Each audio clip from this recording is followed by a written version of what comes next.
All right. Hello, can you hear me? Yeah. What's up? All right. Just want to make sure our uh, voice levels are fine so that we're both audible over each other. All right. Yeah. Hard time. Test. 1, 2, 3. So, all right. Start speaking. Hmm. Yeah. Just say Am anything. I coming through fine or? Okay. I'm just doing a quick recording now to check it. See. All right. Hello. Test 1, 2, 3. Okay. I either need to make myself louder or make you quieter. I'll make myself a little bit louder. People can turn down the sound. That should be fine. So just the kind of like as I said in the MCU, but there's a quick little overview. It's nothing too serious. Hmm. Um, just kind of going through the questions, pretty much one by one. If we branch off, we branch off. It's however long this takes, however long you want it to take. Hmm. Yeah. I I'll try not mean, to. I got time, so it's not like I'm not in a rush for anything. Okay, I'll try not to cough my lungs out at any point in time. Try to suppress it. Yeah. That's Um, why I said like I was willing to do this later when you're at your 100%, but it's fine uh, either way. I am better. My cough is not going to go away. Hmm. As long as I'm hydrated, Yeah. I think I should be fine. Hmm. But yeah, it was pretty bad 2 weeks ago. So Yeah, I mean, I have a real life friend who's also caught something. He doesn't know what it is, but he's also coughing out his lungs basically. But, oh man, I don't know. Maybe it's just that time of year. yeah, this time last year I got very sick and lost my voice as well. So I'm like, Hmm. this is Yeah, just it's gonna be just January I for just me. chalk it up to flu season, I guess. Yeah, and I've heard it's much worse this year than before. So, hooray! Um, so okay, you have the topic list. Yeah, I've kind of just been writing down my own thoughts on it. I'm probably not gonna do Okay, this word for word, but right. It's just to be guide. It's just to be a guide. It's not really supposed yeah, to be anything more than that. Okay, nice and situated in my chair. No cat. He's probably going to show up partway through. and you hope you don't mind if I record this for like posterity's sake, I guess. Oh no, I'm doing the same thing. Oh, I actually hold on. So Um, Yeah, I forgot to mention my mom is bedridden now, so she might be randomly calling me here and there. So I have to get up every once in a while. Hold on, give me a sec. okay, I think I can this might be one of those moments. sure. No, never mind. Okay, False alarm. All right. all, all good. Okay, I everything should be fine. My left hand is numb, and I don't know why. I think I might have slept on it wrong. My right shoulder hurts, like I pinched something, so I don't know why that would work. But other than that, we're all good. Hmm. I did have one question before. Do you prefer to be called FreeCom or FreeCom KCF? I actually don't know what the It KCF doesn't. is. I tell this to everyone. They're my initials, but I never tell them what my initials are. So like what they mean. But I free com's fine, I guess. It's Don't shorter. tell me you're another Kevin. No, I'm not a Kevin. Okay. Good. There's too many of us. Oh In one of boy. my raid groups, there's 4 Kevins. So in my undergrad, in my graduating class, there was 4 Kevins. So I'm a little bit like I'm a bit done with this name. So I mean, good. it's equally just as generic, but I'm not a Kevin. Okay. All right. Okay. I'm gonna record the introduction first, which will include your response. And once that, if that sounds good, we'll just go right to the first topic. So And starting. just out of curiosity, how much am I allowed to swear during this? There is no restriction on swearing. However, certain words like we'll Yeah, just obviously, say like them like bigoted stuff is a no go, and just right, like not saying yeah, retarded or gay or yeah, the F word. obviously, it's Yeah. I swear a lot, so But the other F word, yeah, it's fucking fine. You don't need to watch your fucking language here. So if I Yeah, have maybe to not put that on often. right, but if I have to put on an explicit tag, which I'm pretty sure even on previous interviews where there has been some expletives, I still didn't put anything. It's never been a problem. They've never Okay. gone on me for anything like that, so it's fine. All right. So okay, starting in 3, 2, 1. Hello, my name is Khanjali. Today's topic is click at your own risk, a conversation with RiskyClickPub leader Freecom. Yeah, what's up? Okay, let me see how that sounds. And the cat has arrived. And he's on the bed already. Okay, that's good. He's going to fall asleep. At least you're not sitting on your keyboard.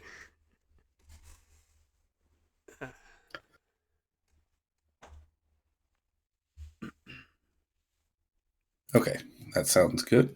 Thankfully he never just hops up onto my desk. The one time he's hopped on top of my computer, I pushed him off very quickly, but he did manage to turn it off before then. So he knows.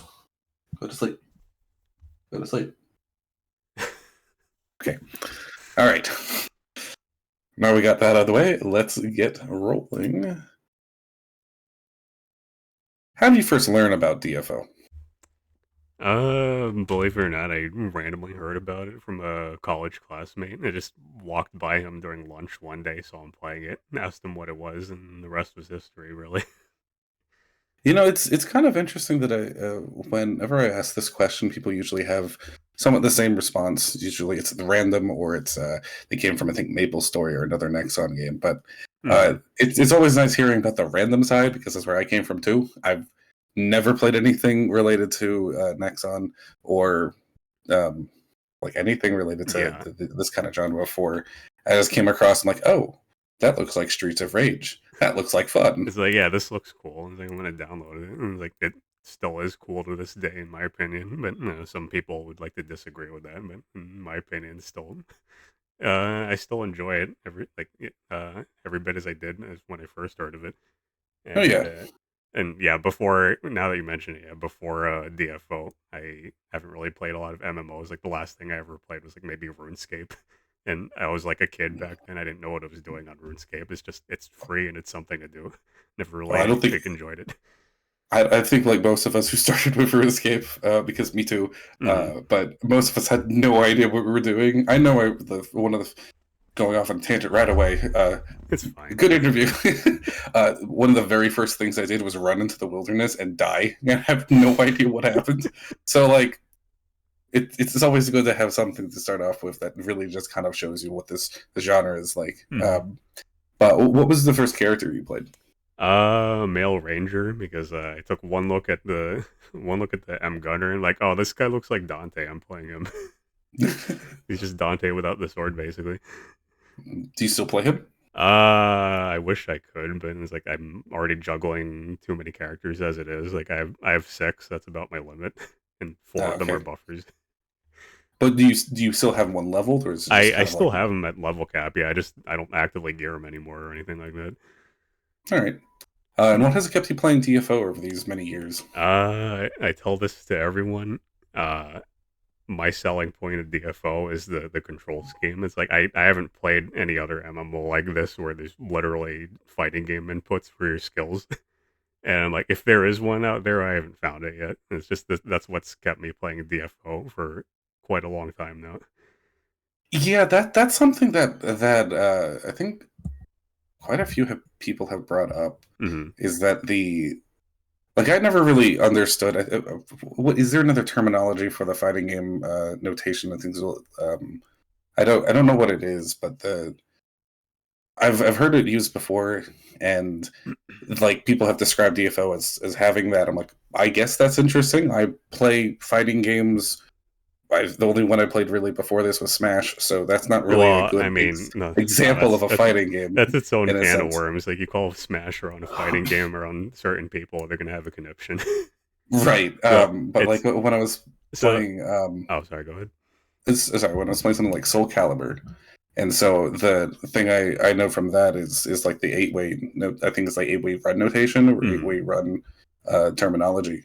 but I never thought of it as the same thing for DFO. It never clicked until Well, either you or someone else brought it up. well, for me, I mean, this is the part where people start side-eyeing me and call me a masochist. They're like, I don't change any of the inputs. Like, that's to me, that's a foreign idea. As somebody who comes from fighting games, like if you can't grasp a character, you either sit down and get good at it, or play a different character, or maybe a different game altogether. If you just can't hack it anywhere, but it's Mm-hmm. for me, I'm just like, unless it's interfering with my ability to cast another skill, then I don't change any of the manual inputs. So like, there's one particular default input I hate, which is up, down, forward, forward, Z, which is way too close to the second awakening. So I change it to something else. But What is that used for? Is that I don't know. I've seen it a few times on like newer I, classes, and I'm like, no, I can't have this. it's either level 80 or level 95, Yeah, it's usually like or it might be different for each class, it's but it's usually one of the higher higher level level skills. skills. Yeah. Um, yeah, I'm kind of the same way. I don't change the manual input, but I don't actually do manual inputs. I just use my keyboard because that's what I'm used to. So I mean, I um, play on keyboard too. So I mean, I tried this on controller. It's surprisingly unwieldy. So I'm that's like, interesting. yeah, like I'd rather just keep it on keyboard. That's something I'd like to like kind of really hear from a lot of people is what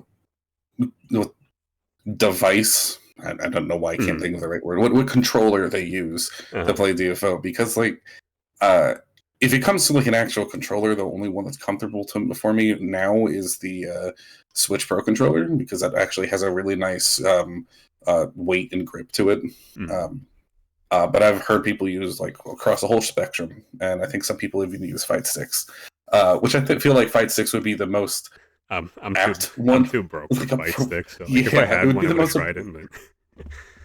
But But it's interesting because how you play the game really determines how much you're going to enjoy it. And so if the control scheme, that's the word I'm trying to find. The control scheme is uh, really like intuitive and it's really like you really click with it, then uh, that's basically the whole game is at your hands, at your fingertips. That's basically, the yeah, I correct. don't have to Yeah. memorize like all these freaking where my hotkeys are and like worry about hitting the wrong button at the wrong time. Like I've seen Mhm. so many people like fat finger their 3A accidentally. I'm like, yeah, I'm glad I don't have to deal with that. I have changed those. The awakenings are the keybinds that I've changed. I've changed them to up Z for all my characters. The awakenings are whichever one is paired, it's up Z, and whatever the non-paired one is down Z. Mhm. So that way I have everything set up, and then if there's any manual command that's close to that, I've locked it. Fair enough. Not Yeah. gonna mess up now, but it's by having like this kind of uniform control scheme for me. It makes it much easier to kind of move from character to character, even with some of them being so wildly different from each other. Mhm. Yeah, I was just Uh, gonna go back to what I think you were talking about earlier when you said that it was interesting that that's my selling point of DFO. But it's like yeah. I maybe it's just like because I grew up on fighting games, but I like games where there's like a lot of depth to the gameplay. Like it doesn't necessarily have to be like combat based gameplay, but just like the gameplay has a lot of depth to it, and just having the manual control scheme, it adds a lot of depth to the combat. Like no class feels the same as any other class because you're not just face rolling, your home row keys from left to right. Hmm. Because they've added in there's far more detail than you can ever really like look at when you're looking like any of their example videos for the characters, Mm. because there's things like who is it? I think it's not one of the strikers. Um, uh, Striker is actually one of them because you have the muscle shift, which allows you to kind of like cancel the skill upon impact, move from one Yeah, skill yeah, to another. Vanguard has the same thing, but it doesn't feel the same because you're using smash to weave in between all your skills. Uh, yeah. I remember that. Yeah, like both Rangers have the triple. What is it called? Triple. stylish as a passive, right? They did put it onto stylish, but I think it was called like triple tap or something. Yeah, I think that's what it was I think originally so. Yeah. called. And so those skills work together, and you can chain them a different way. I think a lot of people might not know that Dragon Knight has a combo system where certain skills can be used once they land.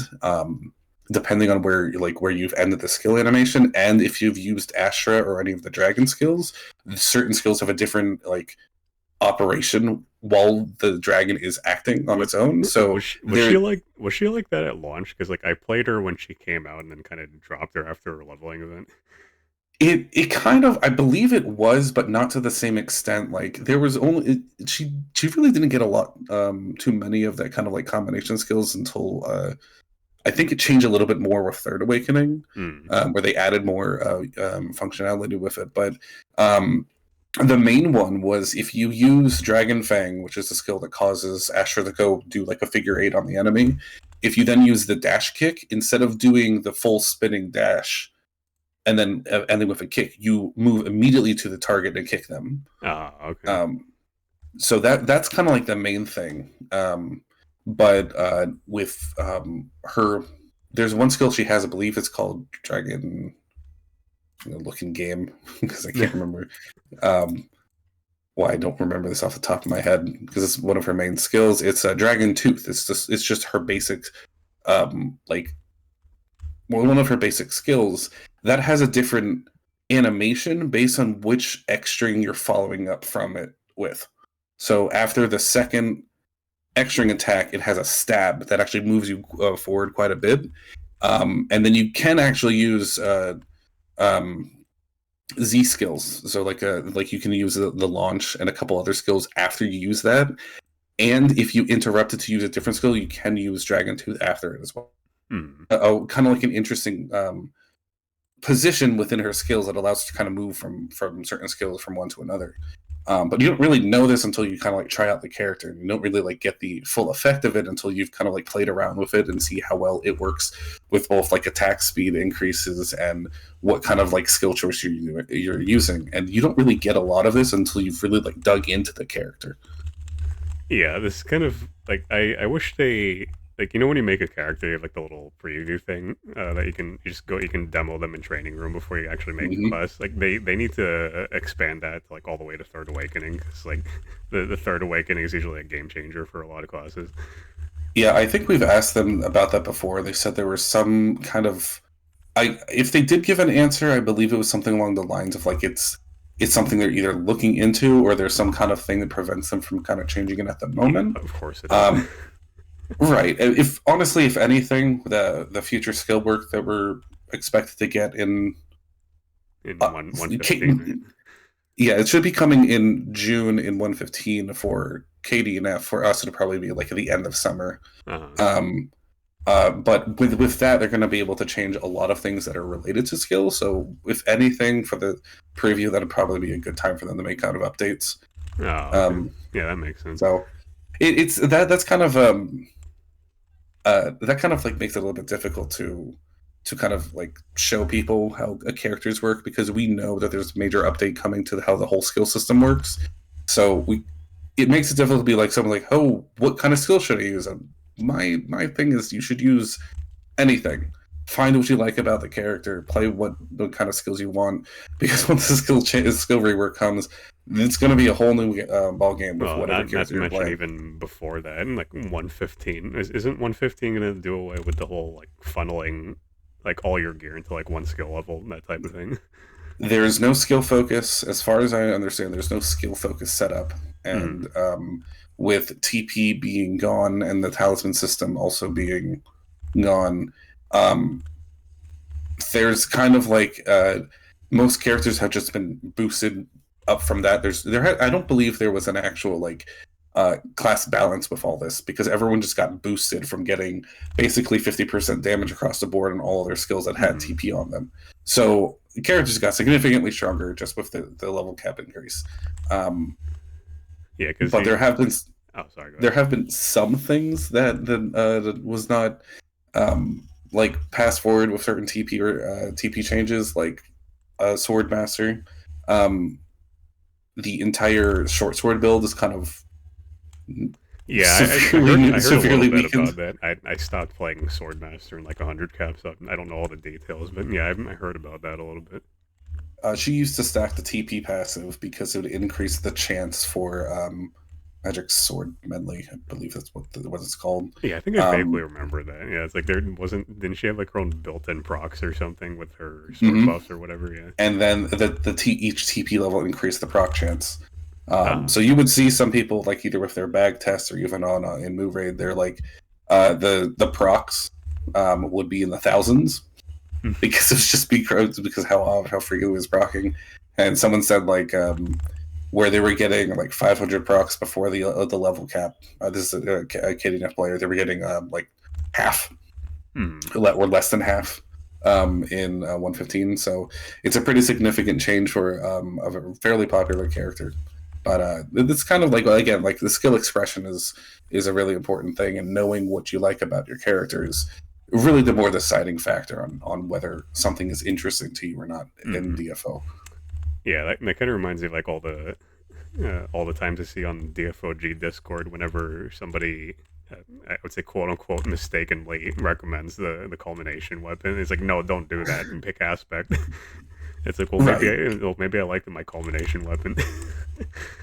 Yeah, I believe there's actually one that was fairly recent. I try not to date these these interviews with time based things, but it's whatever. Someone was talking about the Shadow Dancer weapon, Hmm. and that was a kind of like a unique play where it does make Fatal Blitz, which is her signature skill and what she still like focuses on pretty much most of her builds, except for the Awakening one. Most Shadow Dancers just focus on Fatal Blitz.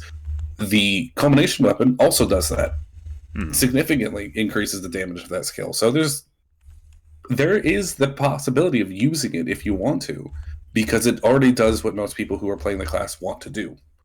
Um, but it's not necessarily recommended because everything else you do is severely weakened. So it's kind of a the It's a culmination trade-off. weapons Yeah. are, yeah, it's kind of a kind of sad situation because if they didn't boost the damage of aspect weapons early on in 110 cap, I feel like we would have had more variety in weapon choice because the difference in power would not be so I, significant.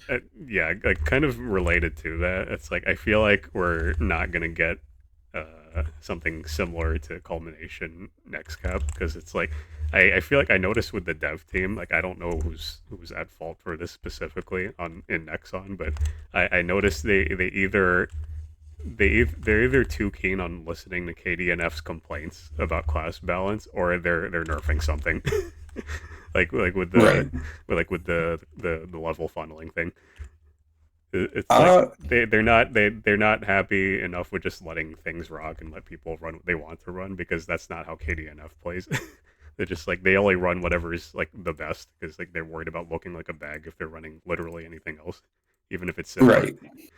Yeah, there's I would have to say that I agree. There's a pretty significant um, kind of feeling from KDNF that the most optimal play is the best and only play, Mm-hmm. and that's definitely reflected in the fact that a lot of us use their API systems as a example of what we should be building towards, Mm-hmm. which is a problem because we have a fairly small population and their population is massive compared to ours. So Mm-hmm. when we're looking at things like DFCat or Dundam, that's their top 100 players or top, I think, like 1,000 players across their entire game. And what they're using is hyper optimized, the highest possible thing that make them do the most amount of damage. Um, so sure, it's a good example of what your high point should It, be, like but it yeah, shouldn't. it's a good example, but I mean it's not a one size fits all solution. Like we have a guy I'm not gonna name any names, but like we have a somewhat new guy on our on Risky Clip Pub server who can't do Ispins 15k above the cut line even with the full pilgrim set.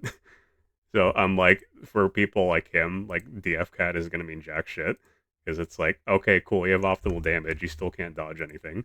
So Right. me and another guy kind of got into I hesitate to call it an argument, but we got into a disagreement about me recommending Pilgrim to this new player because he's like, it's pretty obvious to me after repeated sessions of Ispins that he just plain is bad at dodging. So it's like instead of trying to optimize damage that he's going to throw out the window anyway due to him dying a lot, it's like, how about we just make him die less? you know? Right. And then me, and then like other people are just like side eyeing me for that. It's like, well, it's like I'm sorry, I don't Bible thumb DF cat like you guys do. Yeah, it's been personally, I'm not too. I think I've already said personally too many times. It's fine. It's fine. Yeah. Yeah, that was number two. But uh, it's really difficult to recommend like these API sites because it takes away.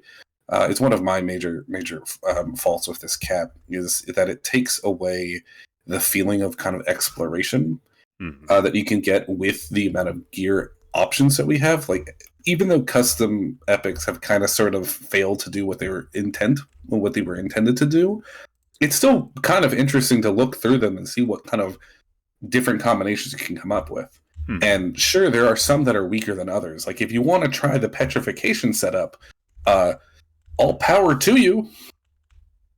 It's not good, but it's still an option and still kind of Yeah. interesting. Well, I And there mean, is even one character who can make use of it. mhm. Chaos.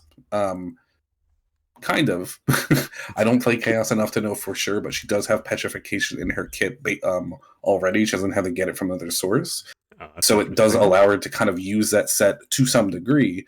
But this is the case for a lot of the more niche sets, is that they're niche. They're not exactly strong for most players, or strong for a specific playstyle Yeah, you have to or a know like specific character. where and when to use it, or which class, really.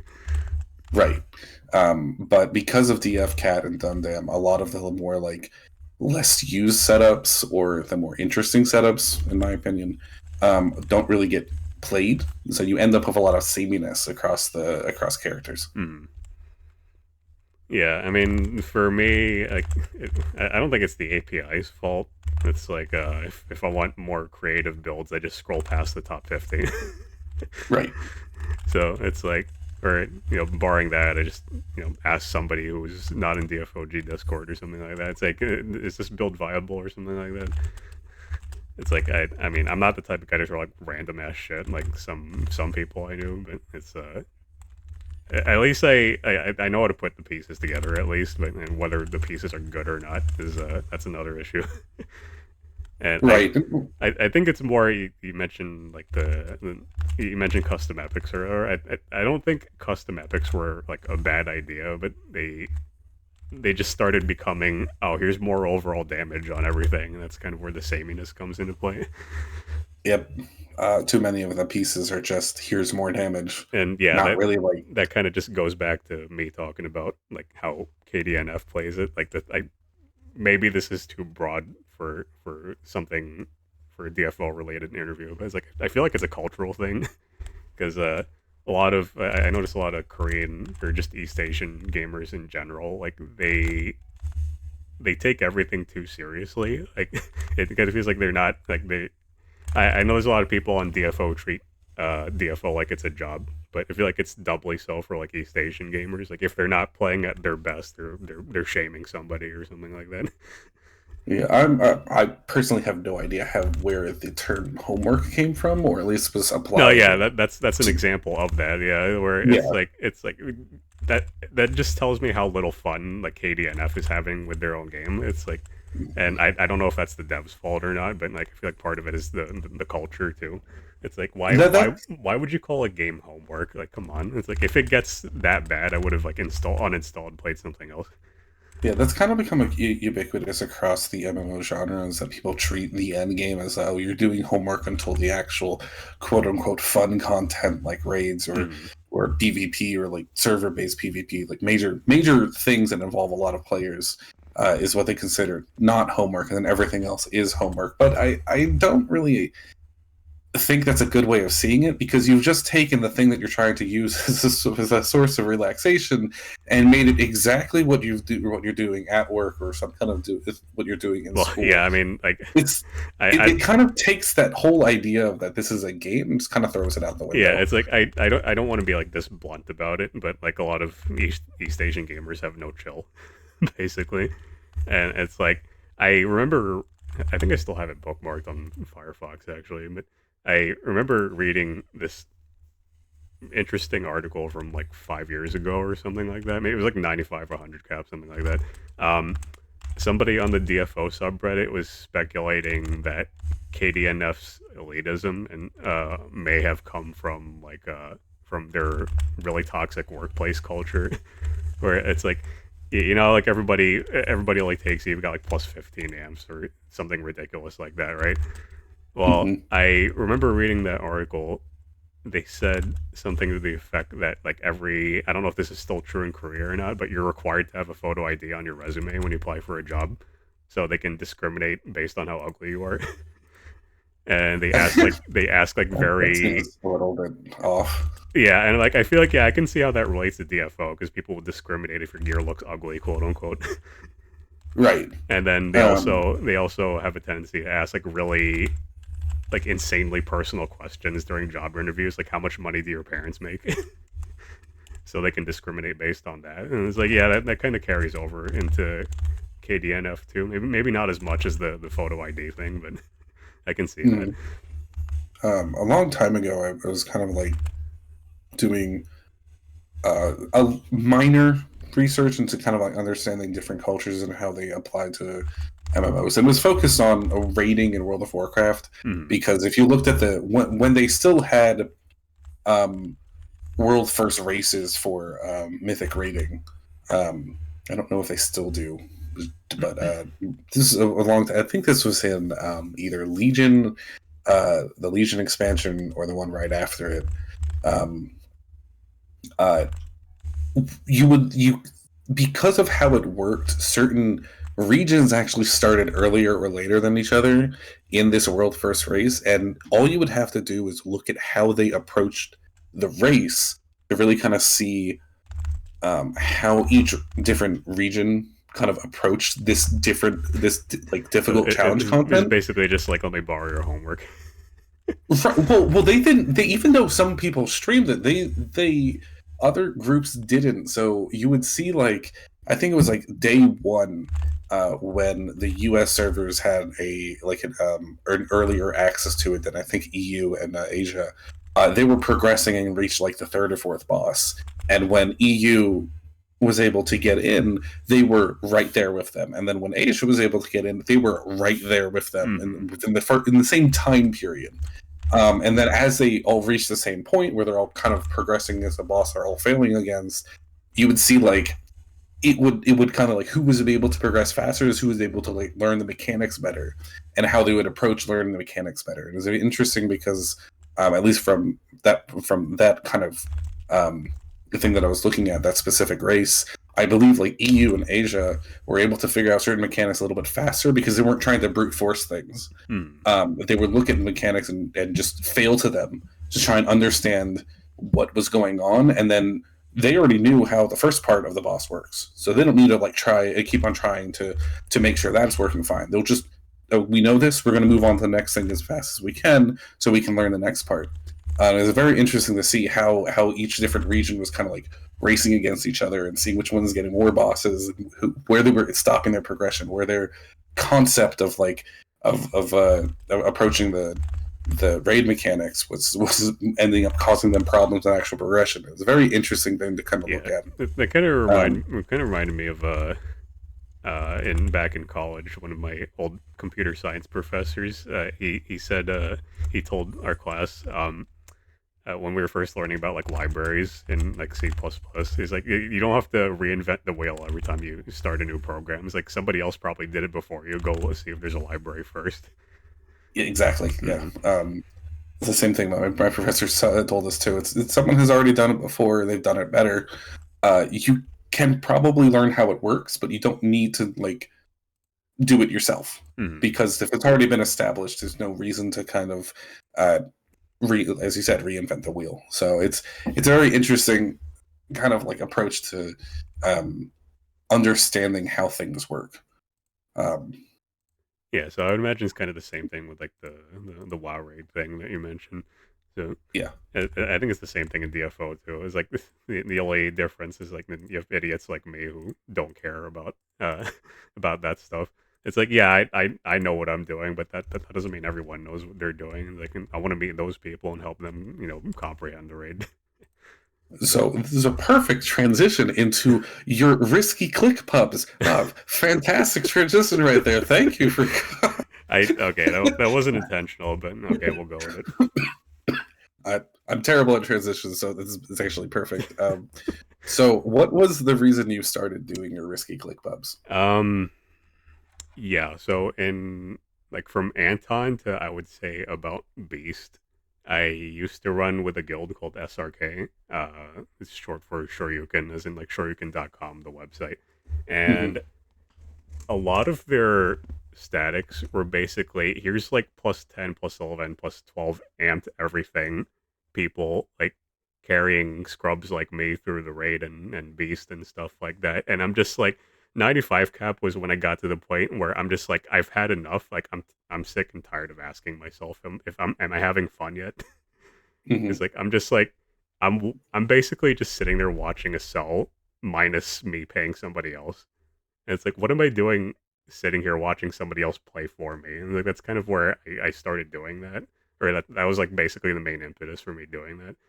And Okay. the whole I guess over the years like the whole like me helping other people kind of just fit into that equation like naturally, I guess. So do you still follow that reasoning when you Well, kind of yeah, approach? because like Right.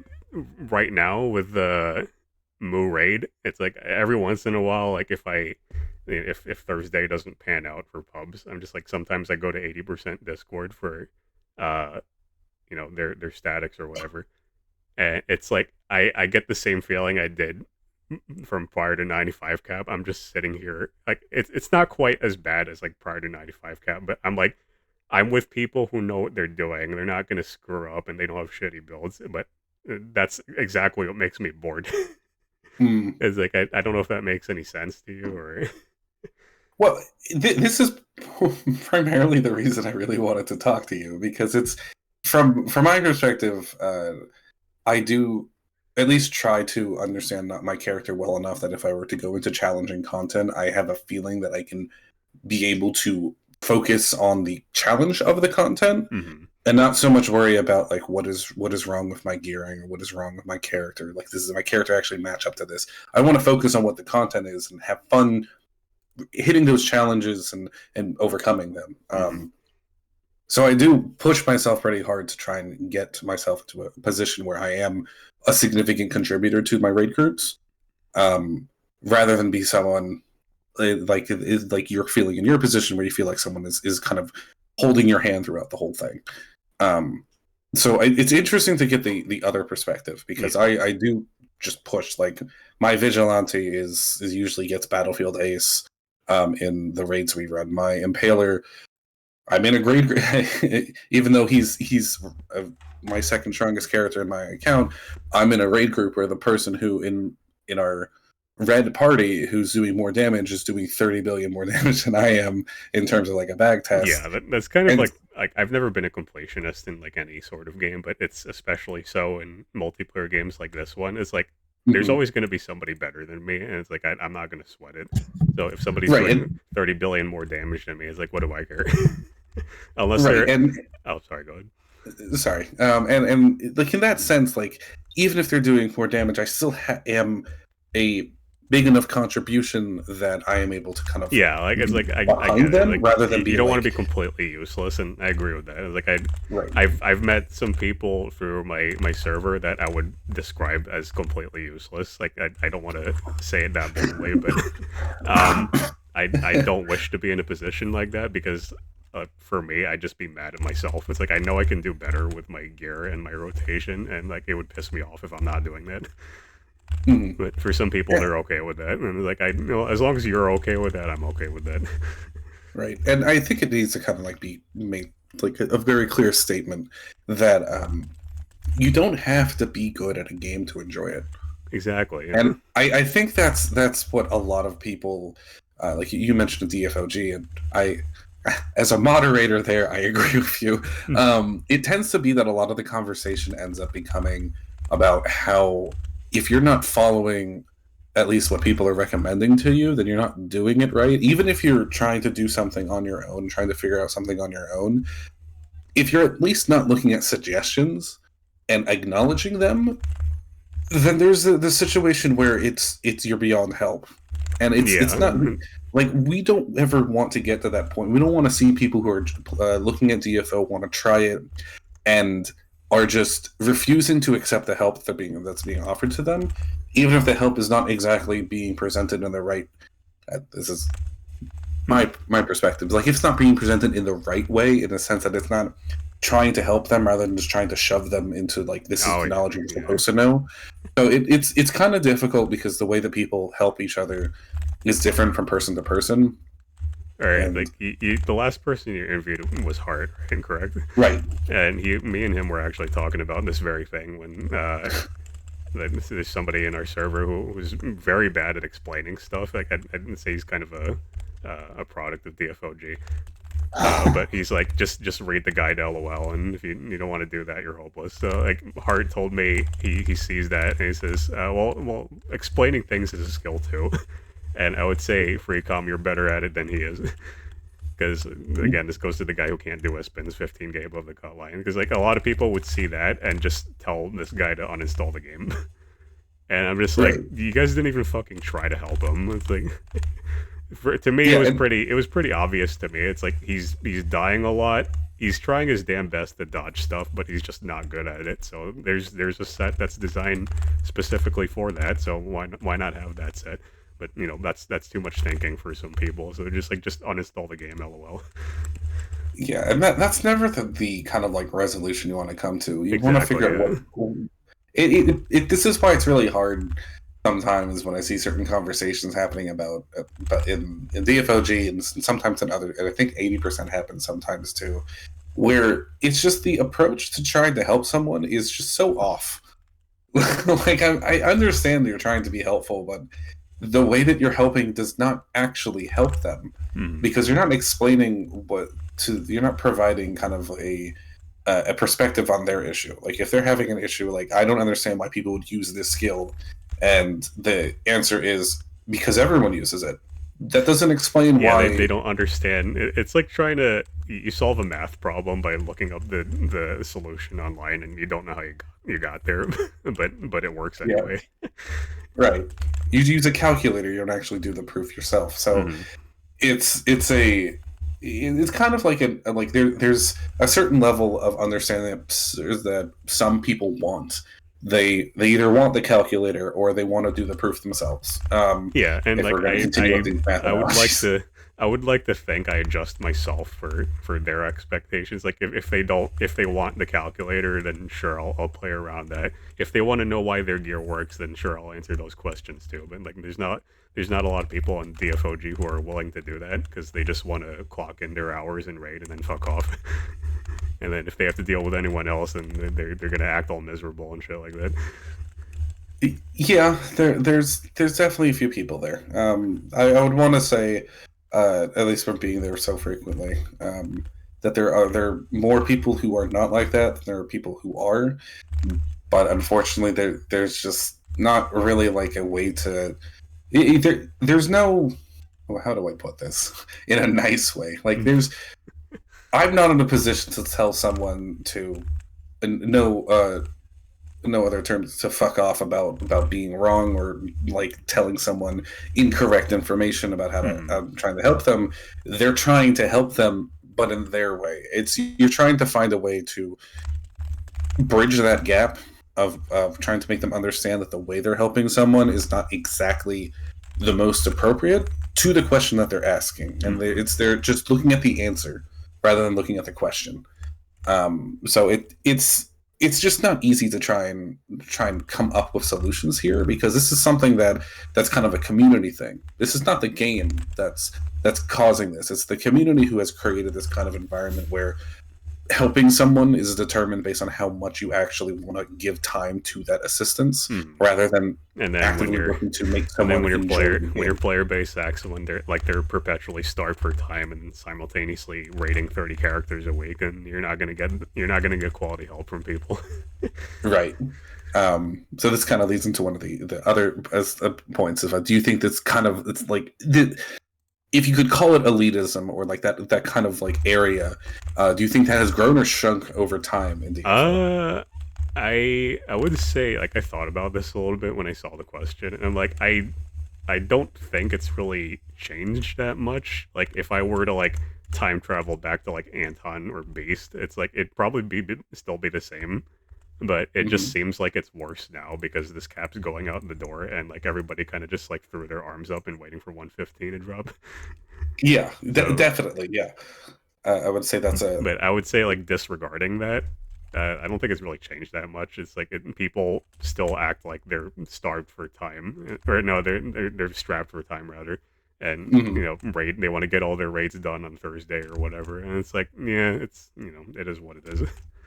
That is something that I've always found a little bit interesting. There's some people who are like, oh, there's no raids left anymore, and it's Friday. Like people have jobs, they have classes, they have school, they have work. Hmm. The age range of DFO is pretty significant, like pretty wide. I think Hmm. it's I've met people from like teens up to like the 30s, or like the 30 to 40 range. Like there's a pretty significant age range for DFO, which means there's a pretty significant like Yeah, but obligate like real life obligations that yeah, people like have if outside it's the something, game. if you're like quote unquote elitist because you have real life obligations, like all I ask is that you just be open about it. Because I've met a lot of people in Bacall who are like, they join my pub and then they tell me like 5 seconds before they're gonna leave that I have a work meeting. It's like you couldn't tell me this before we started. And it's like I feel like that's kind of like part of the problem with DFOG's community too. It's like a lot of them are, it kind of feels like they're antisocial. Like they feel like they're gonna like wither away and die if they type words to another person on DFO and the DFO global chat, or just chat in general. It's like, how Mhm. hard is it to just say I have work in an hour or whatever? Like, come on, really? I think it comes with the fact that for most of these games, the social aspect is really like I think I mentioned this earlier, even, but like the social aspect is really the defining aspect of MMOs. Hmm. It's you can play the game, you can play it on your own, but there's a significant portion of the game you'd be missing by not actively participating in the community. Hmm. And with almost all of these games, who's actually talking and who's actually like interacting in the community space is a fraction of the actual population of the game. Yeah, Um, I found that and the it's hard way.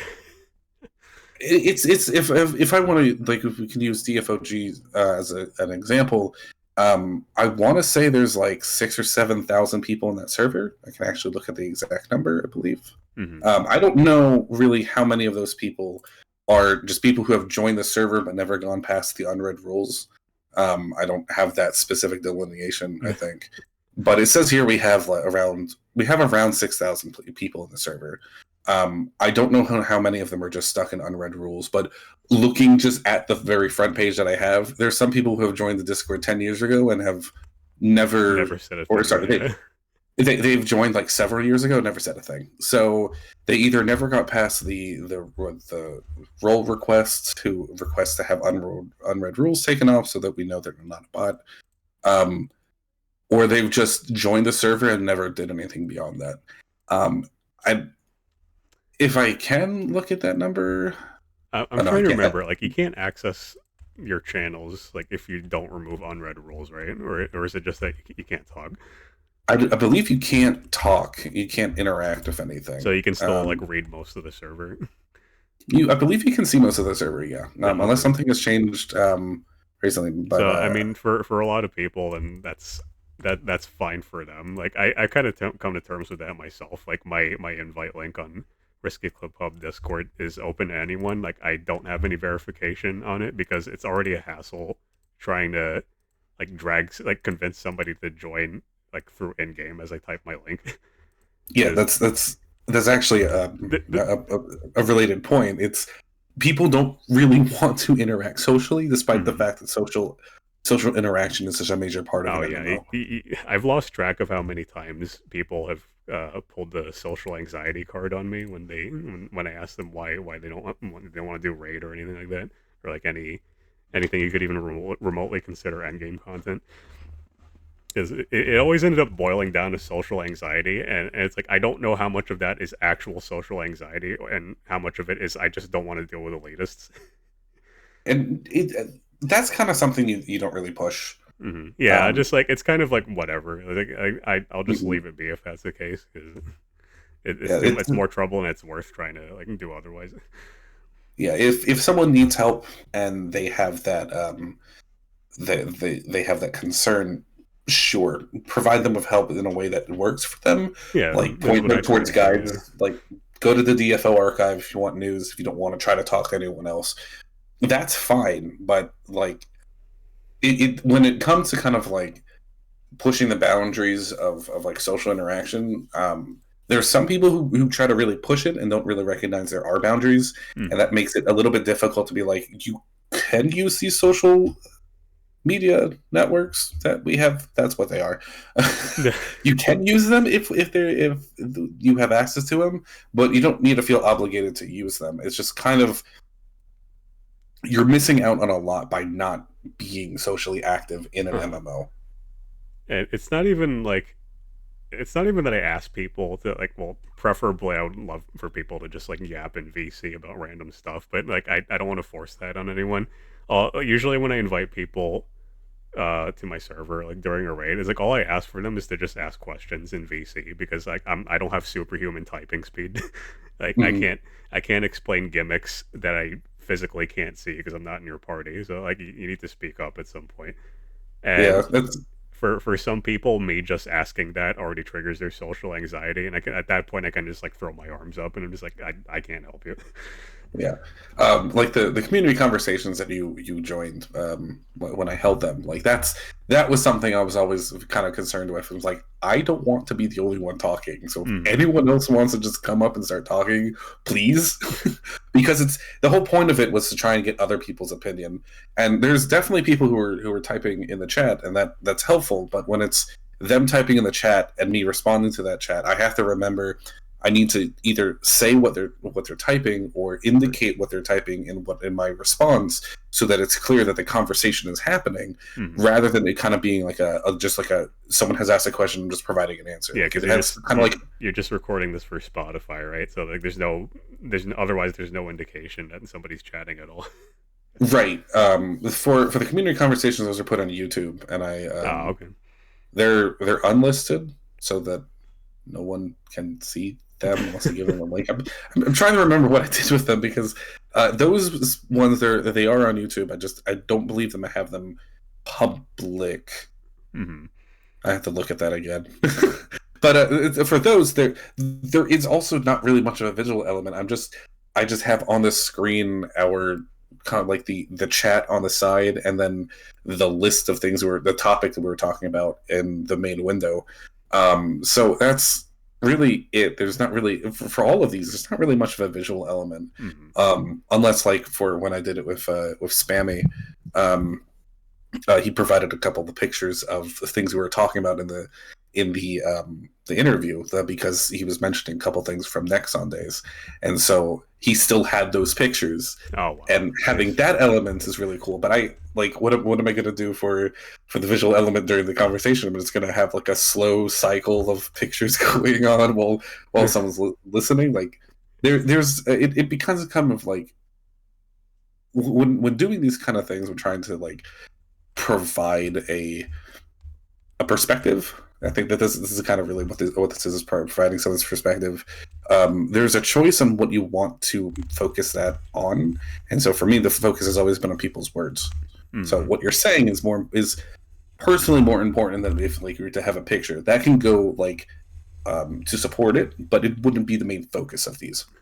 Yeah, I agree with that. Um, but since we're talking about some kind of like notable moments that uh, were shared before, what has been some of your favorite moments from your risky click pubs? I this one was kind of hard because it's like I don't really like put too much focus on any specific moment, especially since it's only been recently that I started recording things for posterity. So I don't remember a lot of stuff before like 110 cap, I would say. But Mhm. I mean, if you don't mind being more like general about it instead of having a specific moment. Um Sure. there's what did I even write down here? Uh Yeah, like I have a couple like Reddit bookmarks. Like you probably saw like my shit post thread from like a year, maybe a year ago at this point, where I basically Yeah. just do like a sardonic biography of RiskyClickPub. But there are some like actual like useful links on there that I would say were interesting results of a RiskyClickPub. But I mean, if I like the closest I can get to picking anything specific is when a new player has their eureka moment. Uh, like either through my help or somebody else's, because I like watching other people go through the same journey that I did. So as cheesy as that sounds, No, it's like that's a really good thing. Like, it's the same way I act on like other MMOs too. I don't play Division 2 as much anymore, but that's how I used to conduct myself on Division 2 also. Or just in general. I like watching people having that discovery moment where it's like, oh, I finally get it now after reading all those guides and asking for questions. Like I like seeing that moment happen. mm, I don't know if yeah. that's what you're looking for, or if you're looking for Mm, like your no, no, favorite but risky. like, Oh god. no, that's fine. This is actually a great answer. Oh One of the things that I think a lot of people, whenever they hear risky click pub, is that, oh, it's that pub that never actually clears moo, and I think that kind of takes away from the fact that you're basically like a learning raid. It's to kind of help people feel more okay. comfortable with doing raids. It's funny that you In mentioned that because like there's some people who took issue with that on my server who like they like I tend to be more explicit about this nowadays where I don't call myself a learning Discord because not a lot of people who join frankly want to learn.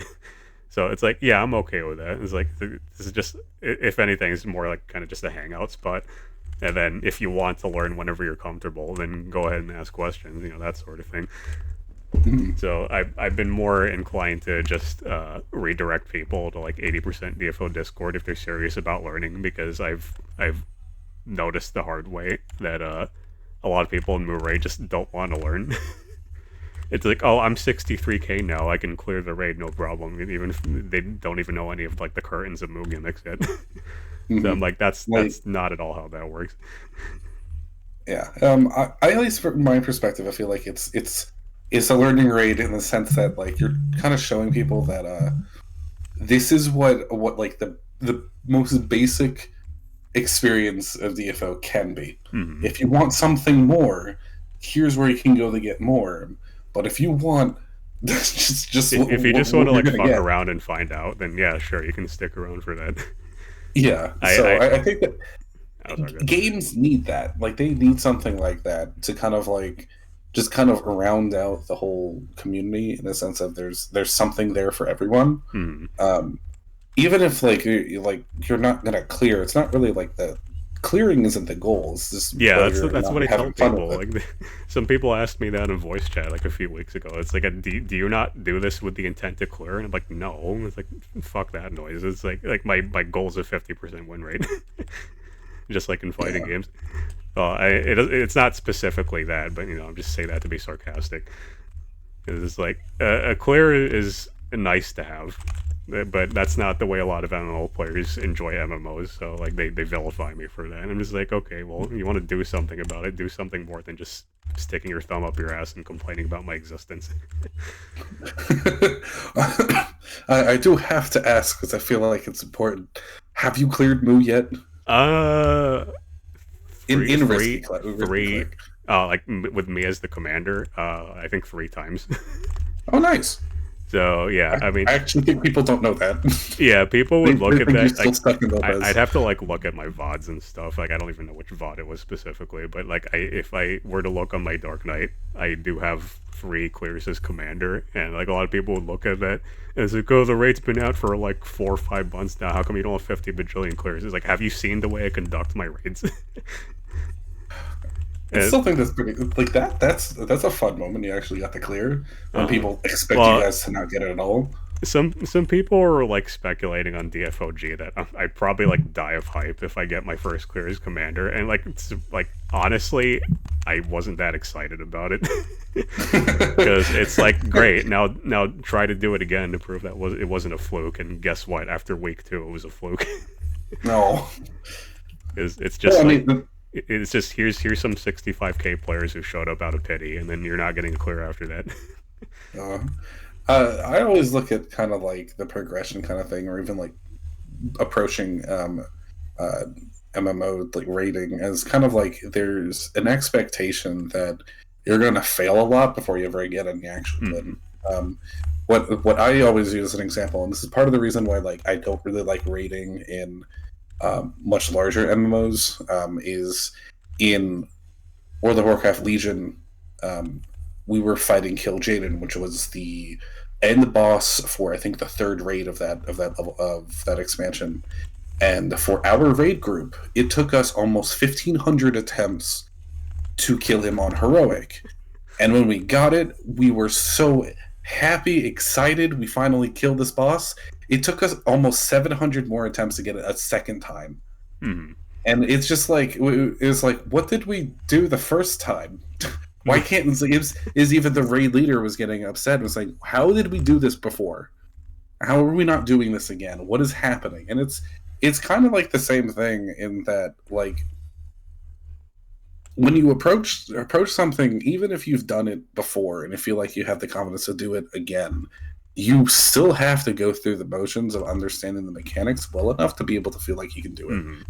And even clearing it once, like you said, it might be a fluke, or there might be some situation where you somehow did it and you're just going to be able to do it again without any kind of It's issue. like for me, I know what the problem is. It's like I rolled the dice enough and then found 11 people who have 2 brain cells to rub together and learn stuff.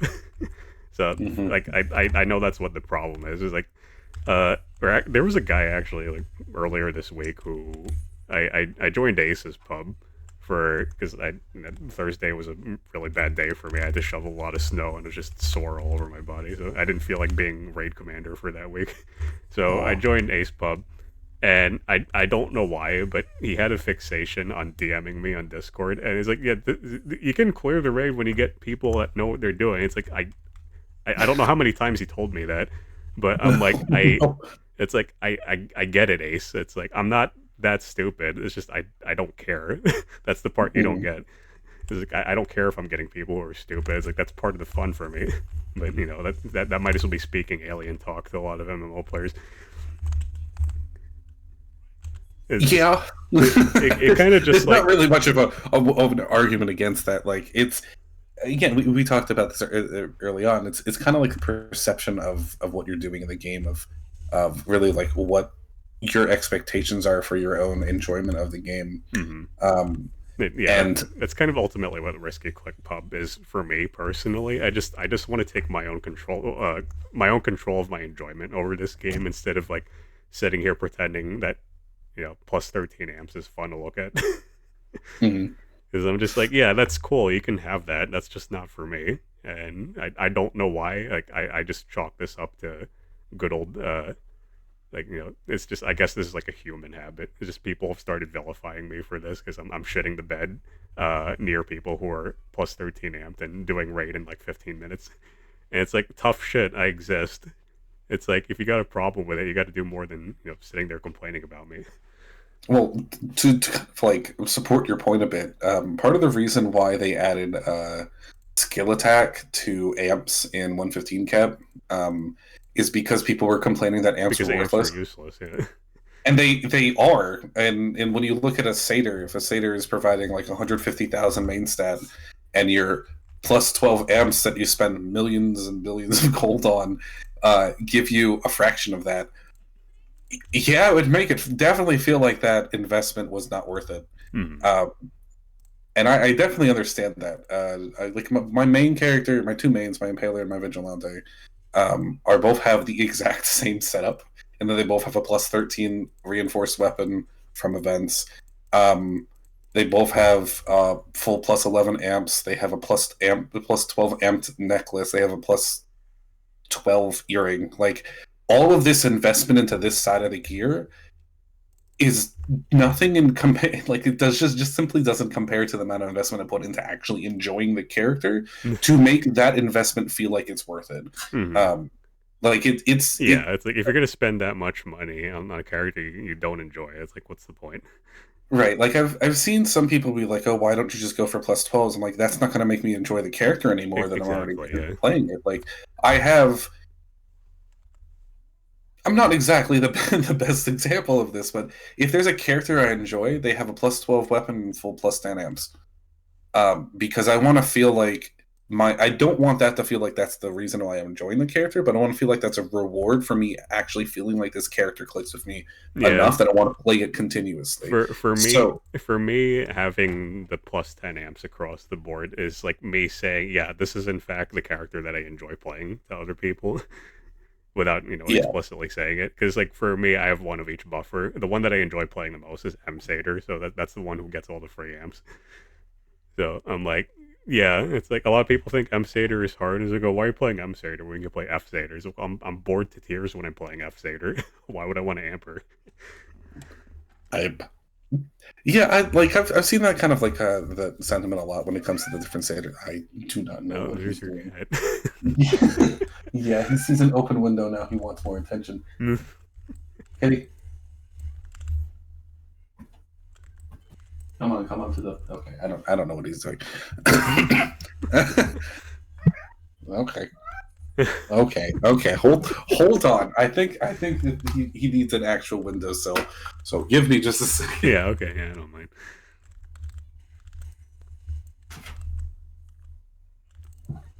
Where's my water? Is that enough room for you? Okay, as long as the asshole owl isn't out there, I think he's fine. Um, I'll probably cut this part out because I'm not stopping the recording just for this. Because I don't know if you use OBS, but if you ever stop a recording, it just will create a new one if you start a new I one. actually am using OBS right now. Yeah. So yeah, so I don't really want to stop it because I can just write down the time for when this happened and just kind of make that change. Mm-hmm. He's recording this at like almost exactly at 1 hour. But okay. Thank you, Kat, for your interruption. But we're back into this. Yeah, for satyrs, it's always kind of interesting because I can't stand satyring as a male satyr. I really just don't like it. I don't know if that we've already gotten the change or it happens in 115 Cat, but basically they simplified his whole process with his stacking on his second Okay. awakening. Mm-hmm. And I mean, yeah. To be fair, that part's kind of stupid, but yeah, and I think we already have that. I'm not 100% I sure. can tell you right now, he doesn't have that yet. Okay, so that's probably something we'll get in 115, and maybe when that happens, I'll consider looking at him again for more than just he's in my character sheet and moving on. But it's never like annoyed me enough to drop the character, but it does reek of like legacy game design decisions. mm-hmm. That's kind of the thing with me. Like the main satyr that I have is I have two enchantresses, one that's actually a buffer and one that I'm playing as a battle satyr, and up until we got Muhard, she was my third strongest character in my account because like solo satyr, the whole solo satyr thing I think is hilarious. But yeah, like Enchantress is probably like the poster child of Battle Satyr being overtuned in solo. It was actually one is F satyr. She's the one who has one shot Lopez. Not really? Lopez. She has one shot Largo, and I believe someone on our server has one shot Ergon with her as well. I think so. We might not have. We might. I think they might have had to wait until they got the new hard weapon, which I don't know how. I don't think anyone has actually gotten that at that point yet. Yeah, but I believe like when the for stars that. align and all those like procs occur, they were able to one shot him. Was it? I think it was actually W9 who did that. Or no, he did it on his F brawler, different character, whatever. but someone has basically used F Satyr because her second awakening, I think it's her second awakening is absurd. and Mhm. just does just an absurd amount of damage. But for like Enchantress, Enchantress is in the same spot as Mailsighter, I think, and that their Yeah. third I awakening, I because don't of how it works for their first awakening, does a ton of damage. I I don't don't usually go for stuff like that because it's like this kind of just goes back to the whole like plus 12 amps across the board thing. It's like right. for me, it's like even if I had the money to play or to like spend a lot on DFO, I wouldn't spend a lot for my own benefit because it's like why would I want to do that? That just means I get less gameplay. It's like if I'm more Yeah. powerful, like objectively speaking, I get less gameplay. And it's kind of like the same thing like, with like W9 or whoever you said it was. It's like people who Mhm. are one shotting Largo and stuff. I'm like, how is that fun for anyone? Like, I wish I can like put myself in a position where I can understand that because I don't usually play games like single player games like that where your Mhm. reward is one shotting things faster. And it's like Well, I don't really get it. W9 did he made the meme video Hmm. of him just one shotting all the bosses as his F brawler, and it's just him trying over and over and over and over Yeah, again to it's try like and get it. they're just rolling until like all the customs proc at the same time, right? Or the Right. So the video he made is just really really well put together. It's really funny, but it's kind of like, as you said, like for some people trying to fish for those crits. Um, Yeah, for some people that's fun, but that for me that's right. like me trying to understand why gambling is fun. And like I tell this story to people a lot. I've literally been dragged to a Vegas like slot machine place as a kid, or not as a kid, but when I was younger. Uh, I think it was we were on vacation with like my uncle or something. He dragged me to a slot machine parlor, and he gave me $20 to gamble with, and I didn't like I made the money back at the end of the $20, and I'm like I don't get it, Hmm. When and then I just spent the $20 on like lunch or some shit. Yeah, when our family went to Vegas for the first time, I set aside a certain amount of money to gamble, and I just blew all of it. I was on a couple of different games, didn't make any of it back. Really, didn't really do anything with it, and I'm just like, I got the experience. I see how this is not fun.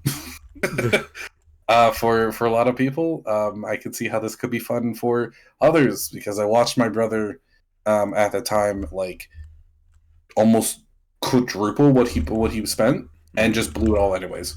Like it was just, there was just no reason for that money to exist basically, and Yeah, that I'm kind just of that it, kind of made me understand how there's no real point to gambling. It should just be understood as a form of entertainment that you're forced to spend money on. Um, yeah, it's I guess yeah. um, but it's really just like how you approach this. Uh, like I said, like W9 made a fantastic video to go along with his attempts with it, and hearing about him making those attempts in Discord servers, like him talking about it, um, it was that whole experience is a lot more fun than I guess actually doing it. But I haven't done it myself for the one shot thing, so I don't know for sure. But definitely the experience that he had with other people probably made it Oh feel a yeah, lot better when he it finally was achieved he it. streaming when he did this or? I don't.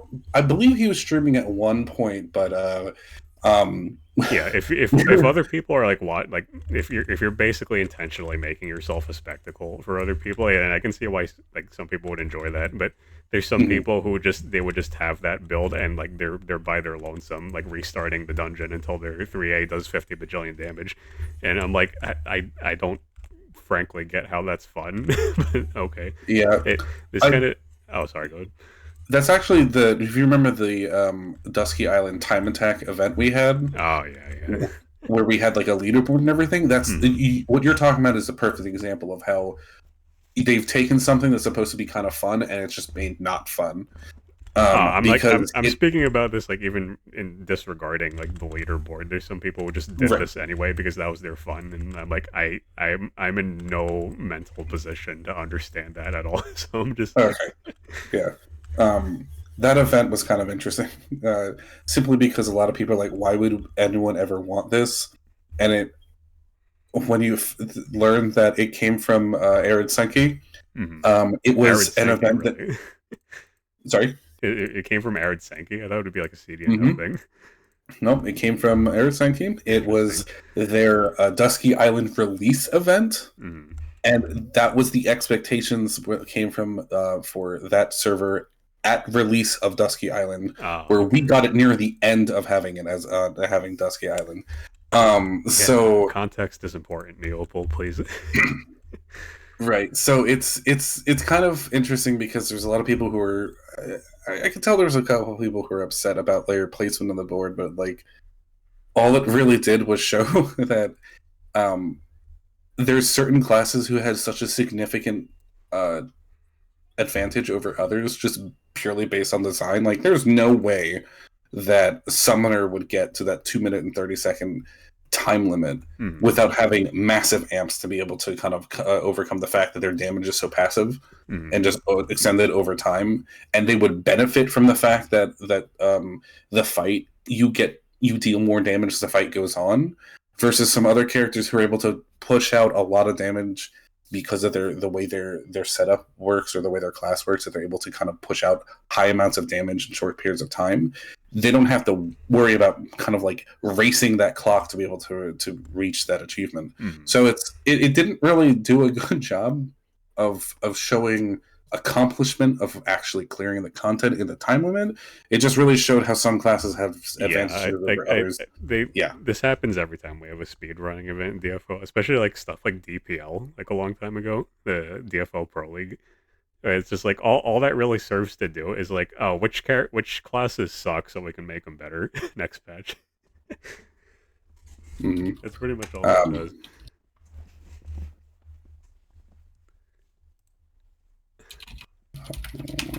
Oh, I was gonna mention too, like yeah. speaking of things like forms of fun that I don't understand. Like I'm really trying hard to not name drop anybody, but there's somebody in our server that we kind of had a discussion about this yesterday. About he's a big spender. He's a big spender, and he plays with a lot of big spenders in like Chinese statics for Muhard. And I this is a really bad habit of mine, but I tend to think that big spenders are like miserable with themselves and they're just spending, so they have an excuse not to uninstall DFO.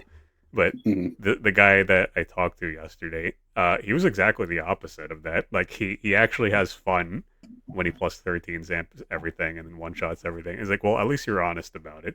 Like I wasn't even mad about it because he's like, you're different from all the other people I met on DFOG, the DFOG Discord, or just DFO in general, where it seems like they're all they're all spending to distract themselves from the fact that they're playing a game that they hate. And just like I could never find myself like putting myself in the position like that. Yeah, it's hard to kind of like have those kind of conversations because Well, people yeah, don't because like people get pissed off when you point it out.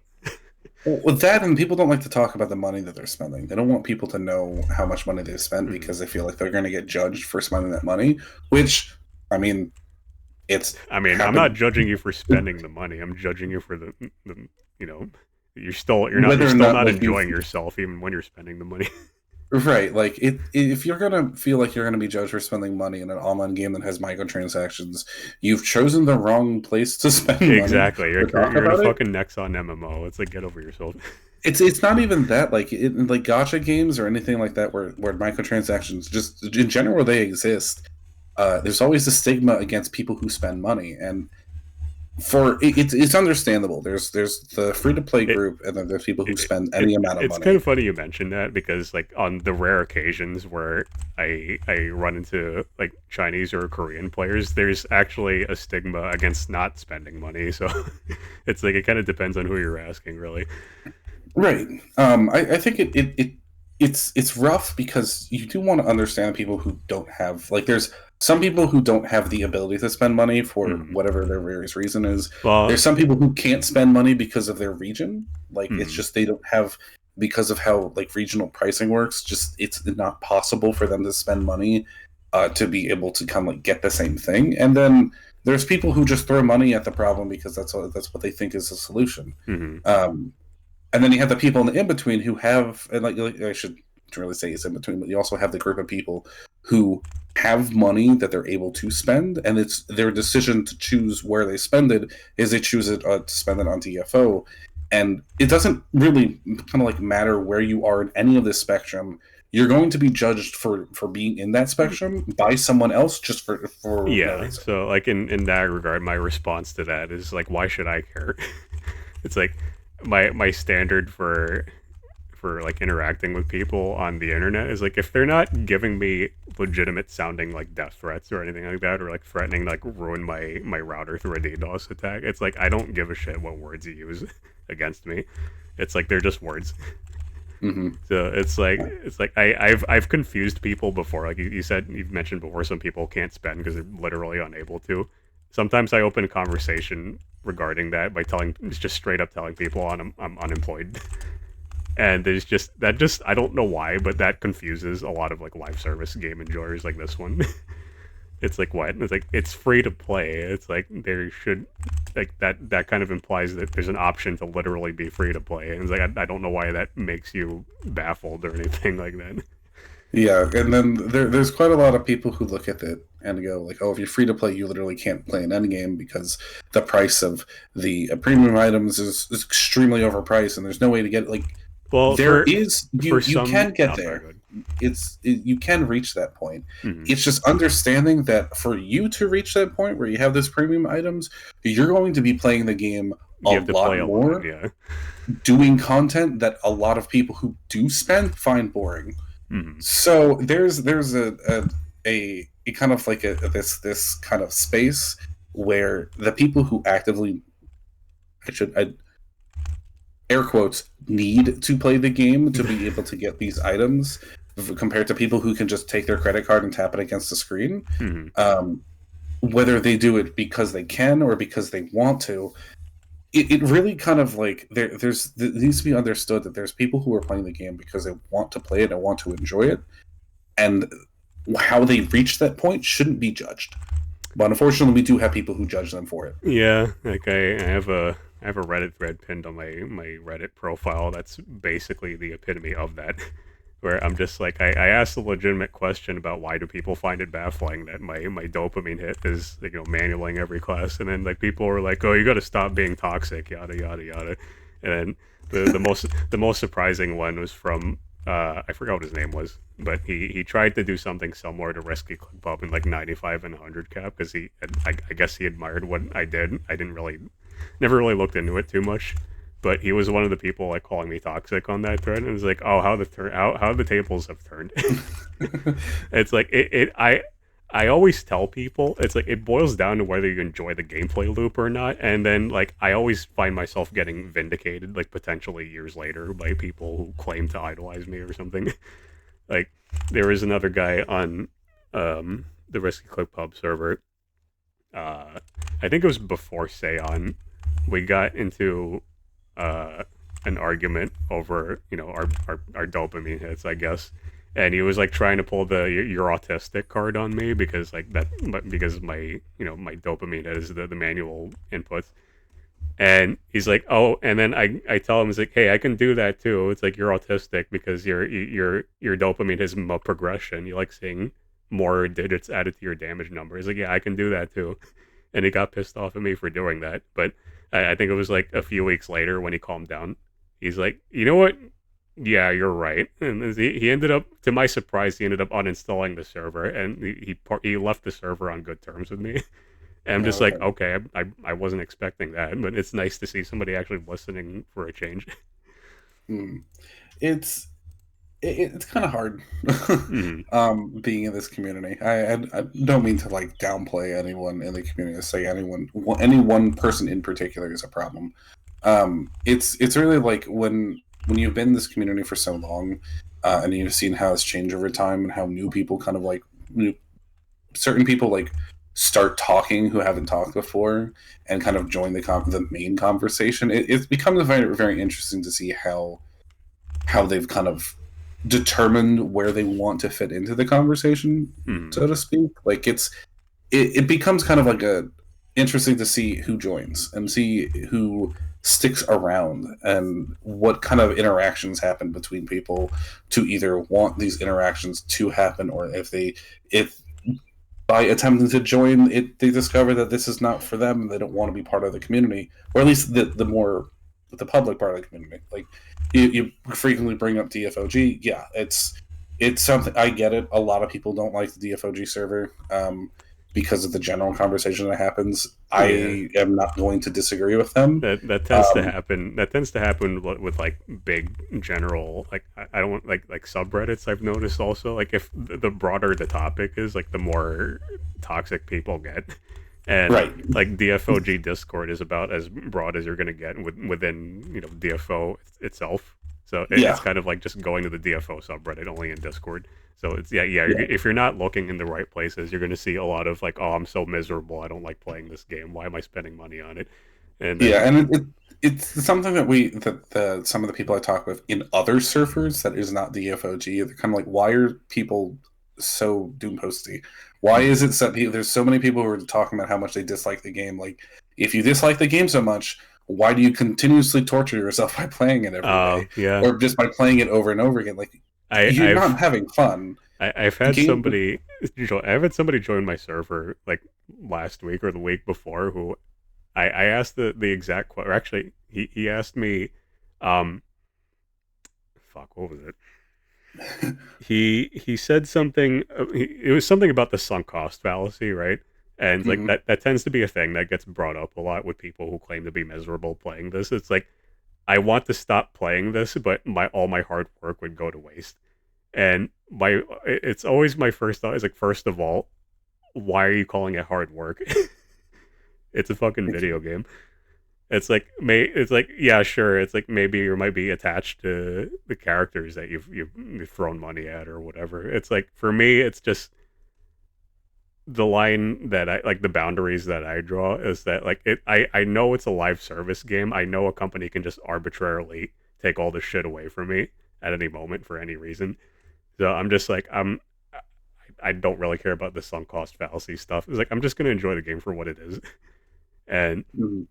it's like frankly I don't get the whole sunk cost fallacy stuff. It's like if I had money like they did, it was like, and I was spending on this game, like my answer to uh like whether I would uninstall this game or not, it's like it's still gonna be if it stops being the beat 'em up that I signed them for. It's like it doesn't matter how much time or money I spent on it. It's not the same game anymore.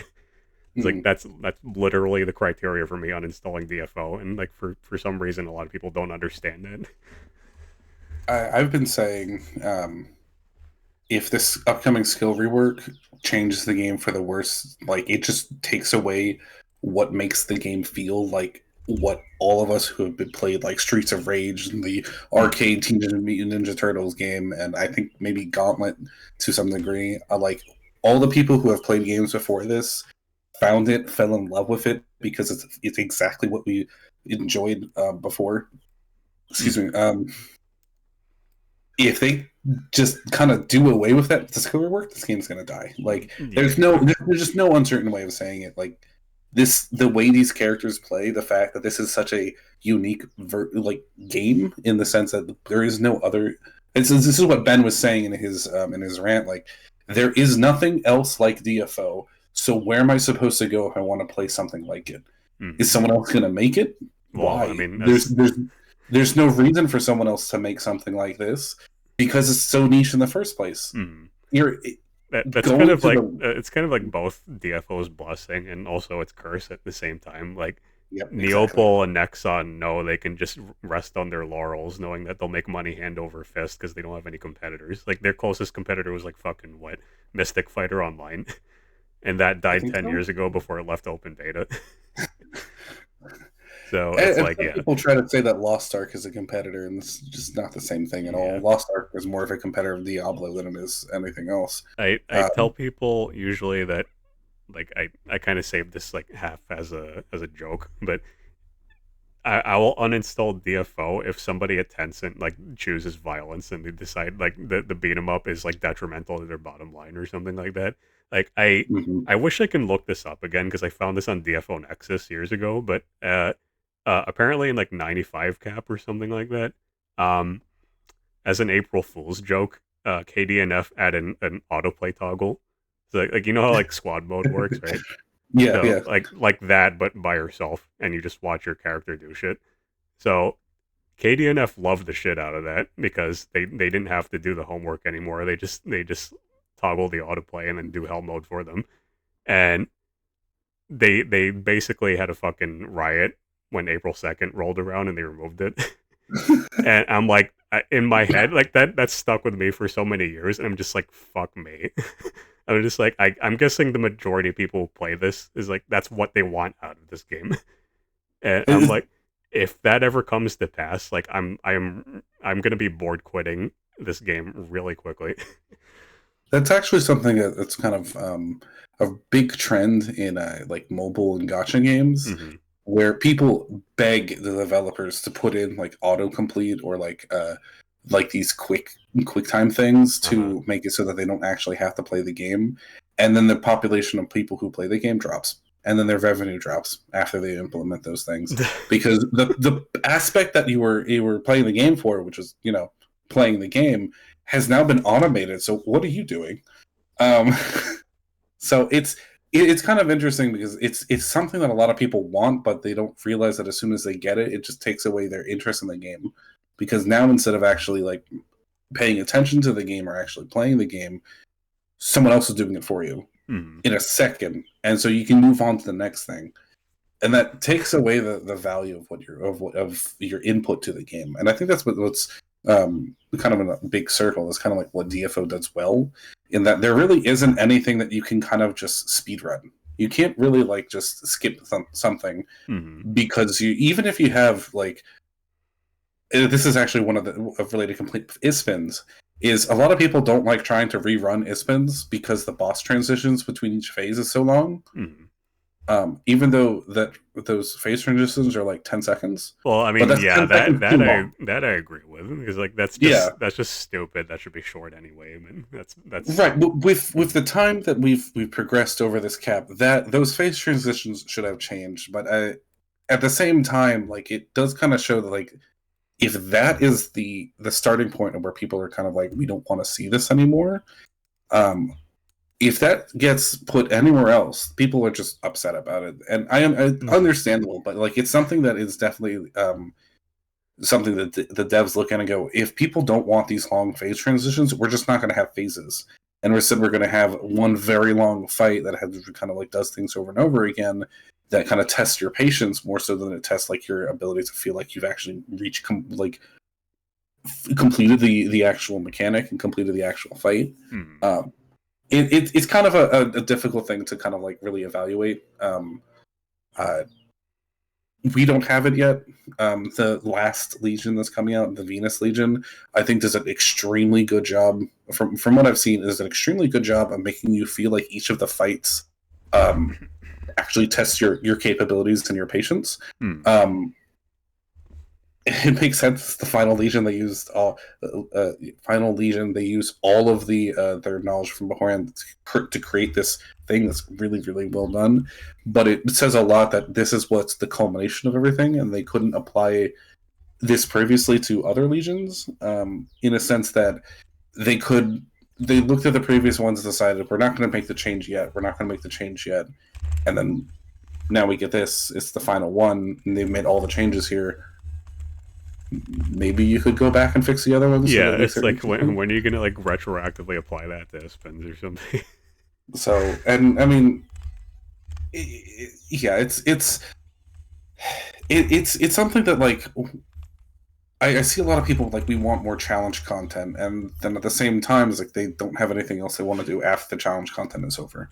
And I understand that like there's a level to where people want to go, and you want to make that variable so you're not excluding significant portions of the game base, the player base. I don't know why I'm not working my. Mm. Wow, I don't know why I'm not wording today, but um, uh, there's when you try to like produce content for a small segment of the population, it makes it very difficult to kind of justify that at all Mhm. when so many people will just never see it. Yeah, Like I feel like Exceed was kind of like a big example of that. Like I saw the rewards, and the first thing that I thought was like they were too scared of making this too rewarding because then everyone's compelled to do exceed on a weekly basis or monthly basis or whatever. Exactly. And then it's I would imagine it's kind of the same thing for C4 Largo before the next big thing came out, and then Extreme Forest of Awakening and all that stuff. It's like I look at that and I'm like, this is the same company that put out Sirocco Challenge, and that was like hardly rewarding. You just do that for fun, or if you want to get the aura. So it's like, why didn't they do the same thing with with C4 Largo? What aura? Wait, what was it? Oh, okay, I get it. Yeah, I still think only one person in our entire server has ever seen it.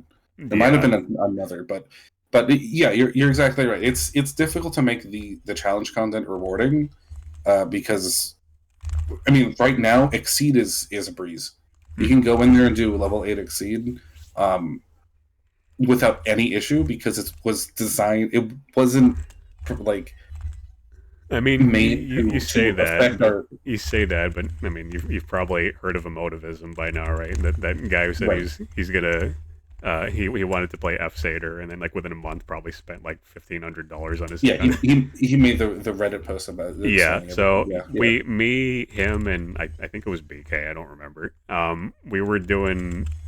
He just randomly asked our server if we can do Exceed for shits and giggles because he just wanted to experience it, and it's like you say it's a breeze, but he's never done White Cloud Valley or Solidaris before, so he doesn't know what Oh, to parry or anything like that. He just because the normal White Cloud Valley and Solidaris are even more of a breeze. yeah. So, Okay, that's actually that's a big factor. mhm. Um, I think that's why like the new Exceed Tower and 115 cap is so nice because it's a basically you going back and fighting things you fought before Yeah, all the way through DFO I history. saw that, and I'm like, the second I saw an Eterna boss, I'm like, I told the person who shared that video with me, it's like, this is like the Eterna bosses are going to be the skill check because nobody fucking did Eterna. Not even that. Nobody did it right. Yeah, that too. Because if you there was some kind of situation where you can make one character basically be a like the if you got like the support set from Eterna, Mm. the one that buffed everyone else, it actually made some of the boss fights just tank and spank. So there's no point in doing any of the mechanics, except I think for like the final boss who had if you stand in this room you die. Uh-huh. But other than that, none of the bosses you actually had to do the mechanics for, really. Uh, because you could just beat them down very quickly. Mm. So um Yeah, it's kind of like a weird dichotomy, right? It's like everyone wants DFO to be like that, and then also simultaneously have like challenging content. It's like you can't have your cake and eat it too. So you gotta pick one or the other. yeah, so it's an interesting situation to kind of deal with, yeah. But this is the game we have, so I mean I enjoy it. I Yeah, do like my time it's like playing that's DFO. all I can really do. It's just like I'll enjoy it for what it is, warts and all. Hmm. Because like for me, like, we talked a lot about like C4 or Largo and stuff. It's like I actually tend to like try to avoid that stuff because like I can't relax during them, which I would imagine that's kind of the point because they're basically like Toho shmup simulators. But it's like this is gonna sound hard. This is gonna sound like hard to believe, but like me wrangling like 11 newbies in Moo Raid is where I draw the line when it comes to challenge. I don't think that's too different from the way you explained your risky clip Yeah, because like clip before. Yeah. oh, like when it comes to like actually doing like I think it was we took a few people through like C4 Largo because somebody just randomly asked for it, and I'm 65k now on my Dark Knight, and I can still C4 Largo's still in the position where I can zone out for like half a second and I'm dead, and I don't like content like that, to be honest. That's not challenging. That's just basically Super Meat Boy on steroids. That's a game I haven't heard about in a while, but yeah, that's a good way of looking at it. Yeah, it's like Even getting one shot is not challenging. That's just frustrating. yeah, that's what people do. Like even now, whenever I occasionally do Largo on my mains, even though they just destroy him after the first mechanic, there's no like there's no room for just kind of like relaxing, like you Hmm. said. Like you have to follow the mechanics as they come out exactly, because if you do even have one mistake, you're dead. And that's been the complaint with Largo C4 the entire time it existed. There is literally no room for error there. Um, Even the places where you can get hit, if you get hit too many times, you're just killed You're just instantly. dead. Yeah, exactly. And this is in comparison to Forest of Awakening Extreme, where they don't have that same level of punishment. They just make it clear that if you get hit too many times, you're going to die from the poison or the bleed that's put on you. I mean, Or that's to me, that's like effectively the same thing. right, but at the same time, you're not getting one shot by something because you were standing still for 1 second Hmm. too longer than you should be. Um, I have some issues with Extreme in that like there's some like hitboxes on things that are too difficult to see, or they're not very clear on where exactly they are. But I feel like it was a good iteration over Largo C4 because it actually felt like if you made a mistake, it wasn't fatal. Hmm. At least felt like the fights were more kind of in that sense forgiving, but also more brutal in the sense that if you make a mistake, you should be okay. Yeah. Um, in some mechanics where it's very obvious where you should not be standing here, if you die there, that's your fault. Versus Largo, where it's like you're going to be doing You this just like you kind of die and just like what just happened. yeah. Sometimes it's just like something came out of nowhere and hit you. Even the black cuts, if you have to, if I don't know if anyone ever actually reaches that again unless they're playing on a weaker character, but with the black cuts, it would sometimes just be you have no choice to just get hit by it, which is really shitty. So it's nice that in Forest they don't have that same kind of thing, kind of. Hmm. Um, but again, like this is supposed to be like the epitome of challenge content for the game at the moment, and certain aspects of it do need to kind of like be adjusted to make it feel like it's not a slog. To me, I feel like Exceed did it best, like rewards aside, but Exceed did it best because like here's a parry button. If you actually know the patterns of the people in these dungeons, then you'll get by it faster than Yeah. just being caught line on the normal dungeon. So it's like it actually rewards you for being observant and like knowing patterns and shit like that. And it kind of just feels like yeah, like Forest of Awakening was kind of a step in the right direction, but it still feels kind of like zone out even the slightest bit and you're dead. And Mhm. Exceed, it's like if you're not confident with your with parrying something, you could just stay out of the way until you find a pattern that you are confident when parrying it. Yeah, and Exceed also has the advantage of you don't have life tokens, so or once you get to like the higher levels, you just have no life tokens. So if Mm. you die, you have to restart, which is fair because you do have a pretty significant amount of leeway to kind of understand which mechanics, as you were saying, are the ones that you can feel comfortable parrying and ones you feel like you need to stay out of. Um, so as you kind of progress through it and you kind of get more better and better with this, it becomes kind of more rewarding in the sense that you feel like you've actually reached the accomplishment of completing these mechanics versus in a Forest of Awakening, you didn't dodge in time, so you're dead It's now. kind of just like you either do or you don't, and it's Yeah. not really as So fulfilling. I forgot that I wrote this down in the question sheet that you gave me. Like, I mhm. just want to go back to when you asked me, um, if elitism has grown or shrunk. I don't even know if we went on to the next question or not. But, um, I tried to talk about it. I think we just went on a different conversation, which is mhm. fine. But I mean, the next thing you have on the list here is what do you believe are the main factors of this? I I want to say I blame the developers for this sort of thing because like I always compare DFO's like what like DFO's elitism problem with like the fighting game genre because elitism was kind of like a big thing in fighting games too before I would say 2010 maybe. And what changed in 2010 was one, the netcode got better because it was a Western developer. I'm specifically talking about the Xbox One version of Killer Instinct. Uh huh. Um, Two, Killer Instinct had a lot of casual side content. Like they had like a big ass like roguelite mode, and you didn't have to be good at the fighting game part to succeed at the roguelite mode, even on the That's hardest cool. difficulty. And it's like, yeah, us having stuff like Forest of Awakening, that's cool for people who want to like really test their skill, but there's nothing for the people who can't solo Ispins 15k above the cut line. Because it's like there's going to be people, dress up fighter online type of people, that sort of thing. There's people who treat reaching 110 like it's an accomplishment, and there's nothing for those people.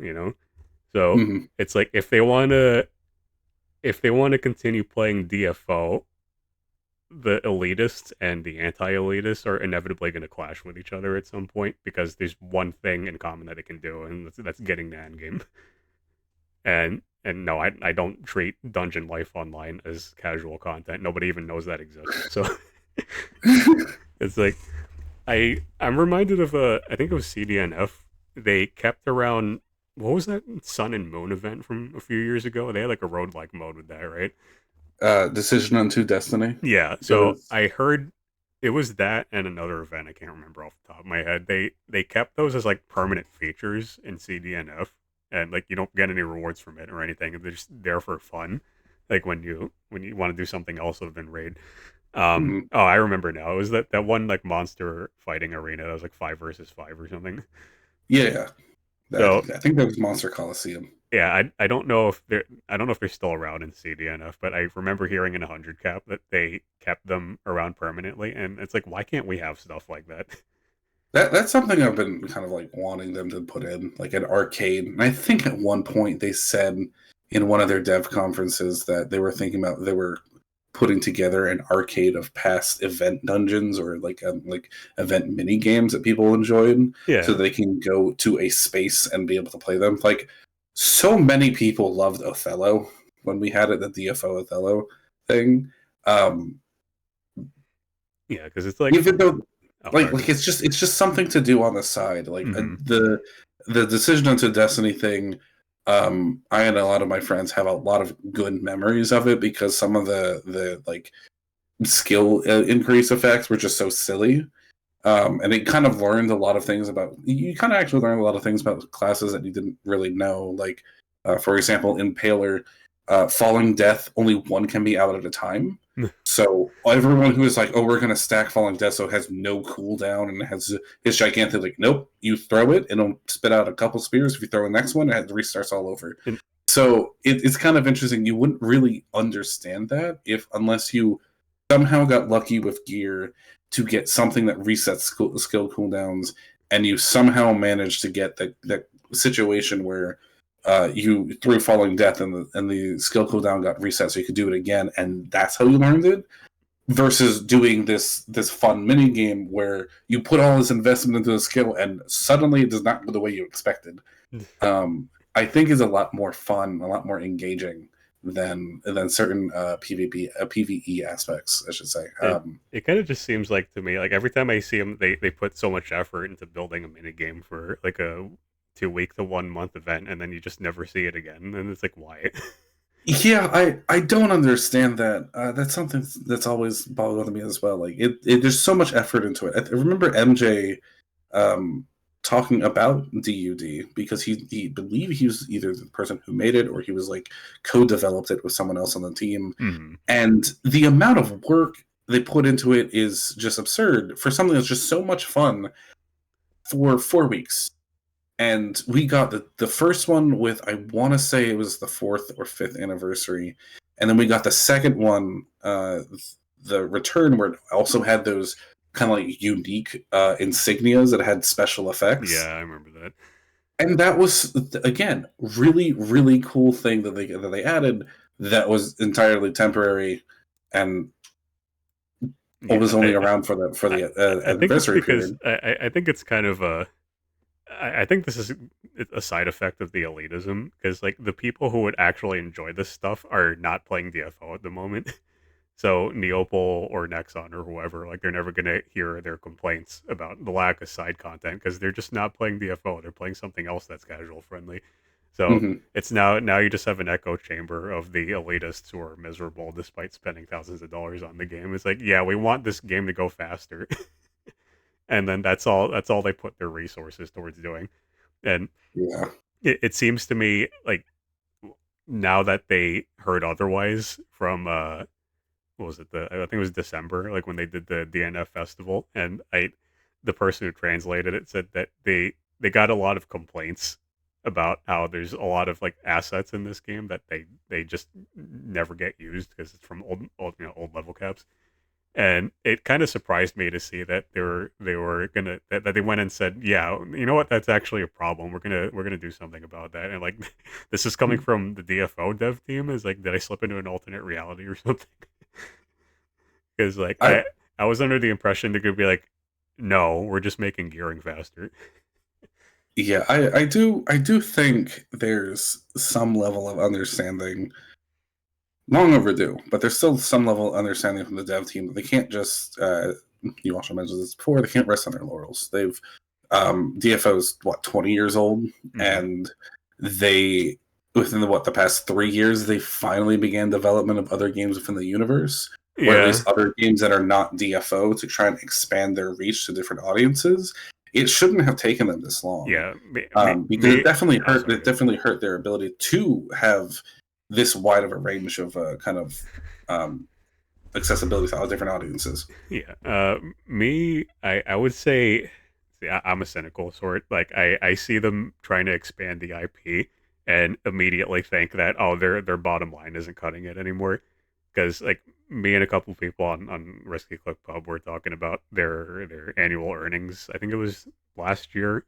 Um, because the last time I checked before that was like 2019 or something, when CDNF was making like 3 orders of magnitude more USD than KDNF does. Hmm. And then last year, apparently they were CDNF and KDNF were about on equal footing according to Nexon's financial report, or at least the one that was linked. And I'm like, in my head immediately, I'm like, okay, well that kind of makes sense why they're making all these spin-offs now. Because I guess CDNF's not spending on the main game anymore. I think at I want to say the third quarter financial earnings that they posted. This was after DNF Mobile released in China. I believe, if I remember, I don't remember the exact numbers. It was something like the revenue generated by DFO, or like the CDNF and KDNF was down by 20%, but it But was then more than made mobile, up. yeah. And then mobile made 157% of what they were expecting. Mm-hmm. And like I think it was mobile made like an absurd, like it was like I want to say it was like $200 million the first month, Mm-hmm. in China, and or something like that. It was an absolutely absurd amount of money to make in a month, and it kept up with that for 4 months. Um, so they're like, well, we have a cash cow because I don't know how I haven't seen the fourth quarter earnings, and it doesn't really matter. It's just kind of whatever the first quarter earnings of 2024. No, they haven't released the fourth quarter yet because Mm-hmm. financial. This is not in my wheelhouse at all, but I believe like the financial earnings hasn't come out yet. It's either March or is I believe March is when a lot of companies have it, Mm-hmm. depending on where they are in the world. But I don't believe they've released their fourth quarter financials yet. But the expectation is that DNF Mobile is just making so much money they don't know what to do with it. And so Yeah, I could see they're that. kind of Yeah. like fine with the fact that DFO has lost money, but they also acknowledge that part of the reason they lost money is because there's this transition to this new level cap. So it entirely remains to be seen whether it has this new level cap has made people more interested in spending money, because you don't really spend money outside of packages, I at least guess for so. us. Yeah, because like whenever we talk about spinoffs, my mind inevitably gravitates back to how they mishandled DNF Duel. Because Right. I'm like, everyone, I remember this happening on the DNF Duel subreddit. Everyone was trying to blame either Arc System Works or aiding for the failure of DNF Duel, and I'm like, you guys don't play DFO, have you? It's like, And they're this is these 100% Nexon's fault. and those are the developers. They're not the publisher. The publisher is Neopol, and they did or Yeah, yeah, because actually, the publisher it's is like, Neopol, I and I was it's trying to give people on that subreddit like a little mini history lesson where like a lot of their mobile spin-offs like prior to like DNF Mobile, I've kind of just been like pump and dumps. It's like, here's a piss poor attempt at a mobile version of the game, and it died within a year. And then we're just going to repeat that ad nauseum until we capture our CDNF market, which they did with DNF Mobile. So Yeah. So it's really kind of difficult. Like I want to see DNF Mobile come over here, but knowing the pay to win aspects that are part of it, and really like, kind of like the absolute absurdity that is their cash shop system over there. There's a really the reason I want to come over here is another DFO. Most of the characters that they have are fairly different from the ones that are in the main game. yeah, warrior, anyone? Right, warrior, female monk. The enchantress that they have there plays completely differently because they don't have buffers. Oh, really? They just have characters who they have synergy DPS. Okay, that's So interesting. so there's just synergy DPS and DPS. So it kind of takes away that kind of like the aspect that people don't like it's about like I buffers. remember reading somewhere that there's no reinforcement in DNF Mobile. It's just amps, and that kind of tells me like a lot of the long-standing problems that they always wanted to fix with DFO had to wait until like a completely new port of it. And the other thing that I remember reading is they don't break. It just gets progressively Yeah, more that too. It's like expensive. basically just modernized like everything that everyone complains about in the original DFO, and I'm like, yeah, I mean, I can see why that would take another game. Yeah, I just don't like it because they made Impaler every single agent combined into one. Like he has skills from each different agent for some reason, and then his own. But it's just so weird, like what the decision making, what the choices were for some classes. But it would be interesting to play it and see how it plays. And from my understanding, like the active KDNF PvP community moved over to mobile because it's not peer to peer, and they can They have actually play servers, with. yeah. Yeah, so it actually feels like an actual PvP game versus what we have now. And I'm not going to get into PvP because Ben really just brought up Yeah. all the negative points about it. But like, the character choice is quite varied for what it is. It already has a PC client, as far as I'm aware, or people are using an emulator to play it on PC. And so, what is really the difference then of it and DFO if you can play it on PC? Um, and that kind of comes into an kind of like when it comes to these spin-offs and these other games, like what is really their goal on what they're trying to aim for it? Like Yeah. there's a lot of people who are like, oh, Kazan is just because Souls games are popular. Like if you've played it and you kind of mess around with it a little bit with the demo, it plays more like God of War. Yeah, I And mean, wasn't this just like the basically the recycled remains of like Project AK, right, or whatever it was called? it was Project AK is that Genshin Impact like Arad game. I could have sworn, This was Barbecue. So or yeah, Barbecue barbecue. That's what it was. was originally supposed to be, I want to say something like Vindictus, and Yeah, because I then remember seeing the old gameplay videos of it, and then I see Kazan the first Berserker, and it's like they just distilled it down to the Berserker basically. right, and I have a feeling that they decided that instead of trying to make another type of game with multiple character classes you can choose from and all this kind of thing, like trying to make another MMO when the MMO market at the time was kind of not doing very well. They decided to go with like a single player RPG, which action RPG, which is fairly popular, regardless of what kind of like version of it is. So I'm glad they decided on God of War style versus like Souls like style, which people are going to say that it's Souls. Yeah, I don't I see can't it. even imagine like any DFO spinoff being slow and methodical. Right. I mean, they could do it if you're like, I don't know, if you're playing a male priest. But Yeah, maybe. but it's kind of like it's an interesting decision, and then you see the other games are coming out. You're like, who was deciding on these things? Yeah, it's like Um, I remember back before there was even any gameplay footage of Kazan, or even before it got its name. Like somebody at I think it was Neopol said that they pivoted to the game that it is now because of Souls. And I'm like, really? It's like we're pulling an Ubisoft here. We're gonna chase trends that'll be outdated in when the game comes out in 5 years. Right. And I mean, based off of what people have been saying, it seems like a fun game. Um, that remains to be seen. I'm not going to make any judgments on anything Yeah, like about it now. pretty much everyone I've seen who's got early beta access to it says the game is fun. But I mean, Yeah. like you said, like leave it to the hands of the average players to judge that first. Yeah. And the other two games they're putting out, Overkill, a lot of people says is trying to be a replacement for DFO. I don't see it. Yeah, Uh, especially after the first gameplay trailer. right. It feels like a mobile game, and that kind of like, in a sense, like a mobile game that isn't a mobile version of DFO, which kind of like maybe people will be interested in that. But it also, from what I think what I was reading, it's supposed to be a console game, so it's not supposed to be like an actually fully supported live action like live service game. Hmm. Which, if that's the case, cool.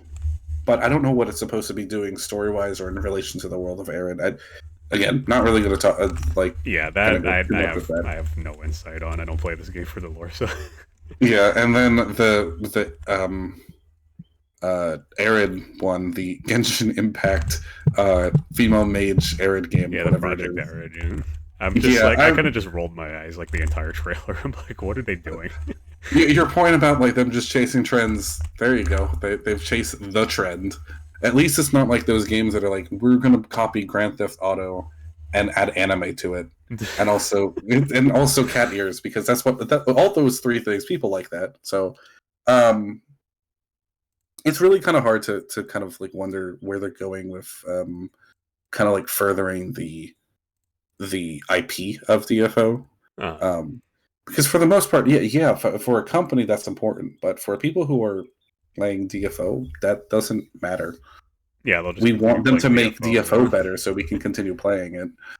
I've said this before on Ben's little Reddit thread about his rant. It's like this isn't pertaining to the netcode specifically, but it's like you can't really, since we're not in Korea or anything like that, like we're not on the board meetings for this sort of thing. So it's like we can't really do much other than just like sit here and piss and moan about it because it's like because I think the example I used on Ben's thread was he complains a lot about the netcode, and you mentioned earlier that DNF Mobile actually uses servers for the PvP stuff, right?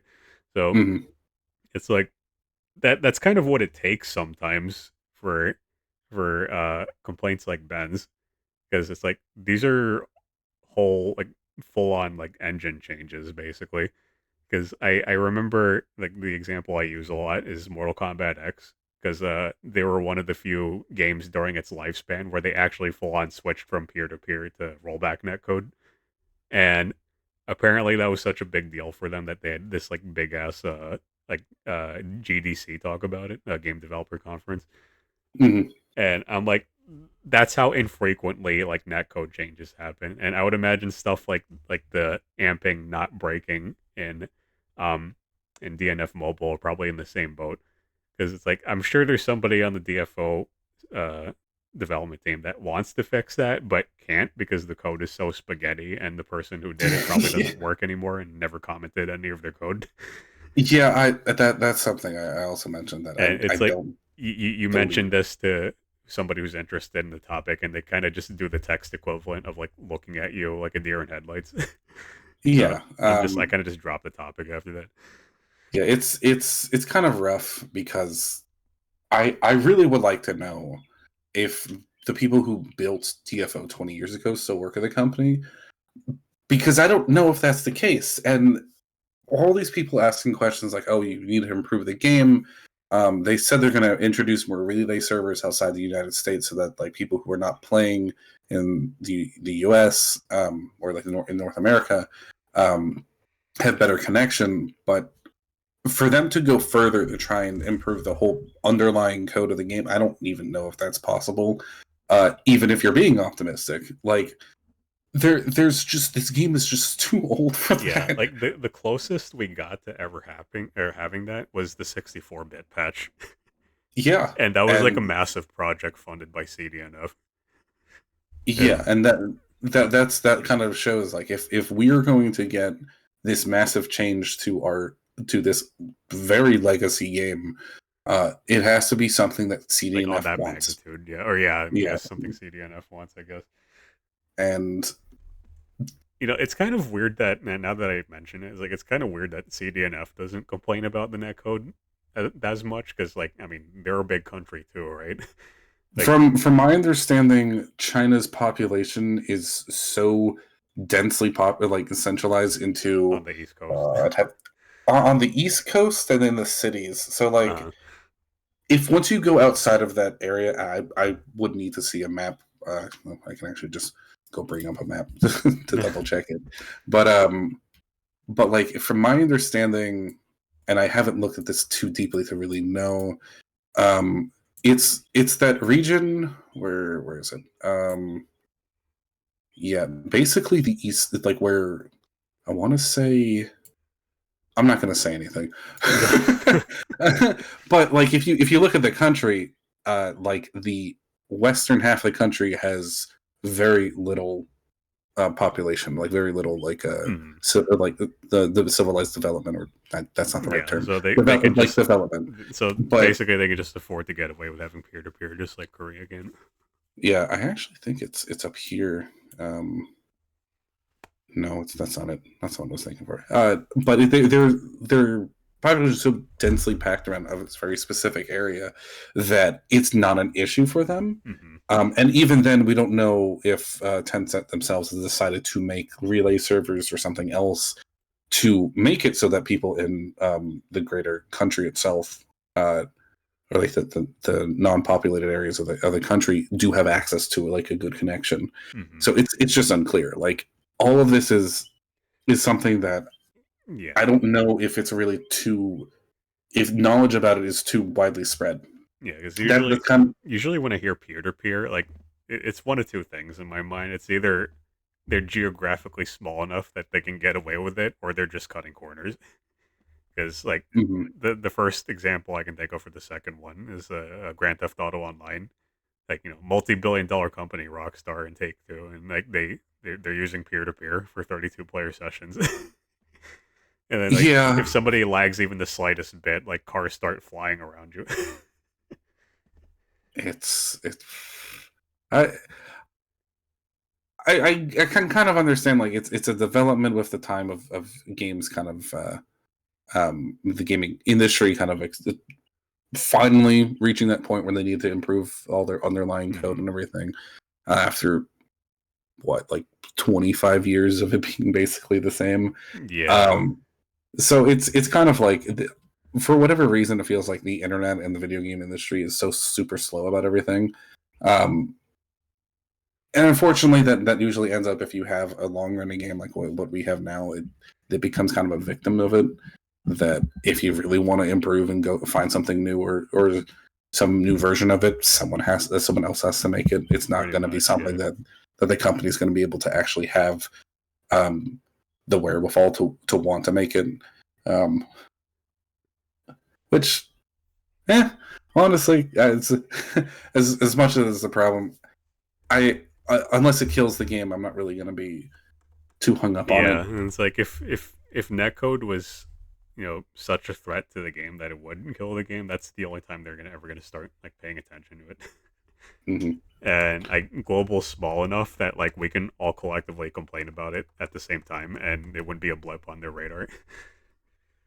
I mean, the complaint we had for it from Ben's video, it was enough to make them be like, "Hey, we need to give you the response," which was something we've been waiting for way too long. But at least they're acknowledging it for us. At the very least, their development team cares enough about what we're doing to be able to tell us Yeah. something. Well, Because there could be a situation where they just decide to say nothing, which I think I is a very yeah, I important see thing, that they that. I haven't said I nothing. see something like that, and I go, I'll believe it when I see it. And that's a fair point to have. That's I believe actually quite a few people have that sentiment. Like Mm, it makes sense because they've promised us something in the past, and then we're like, "Where is it?" And they go, Here it is," or "Here's our progress on it."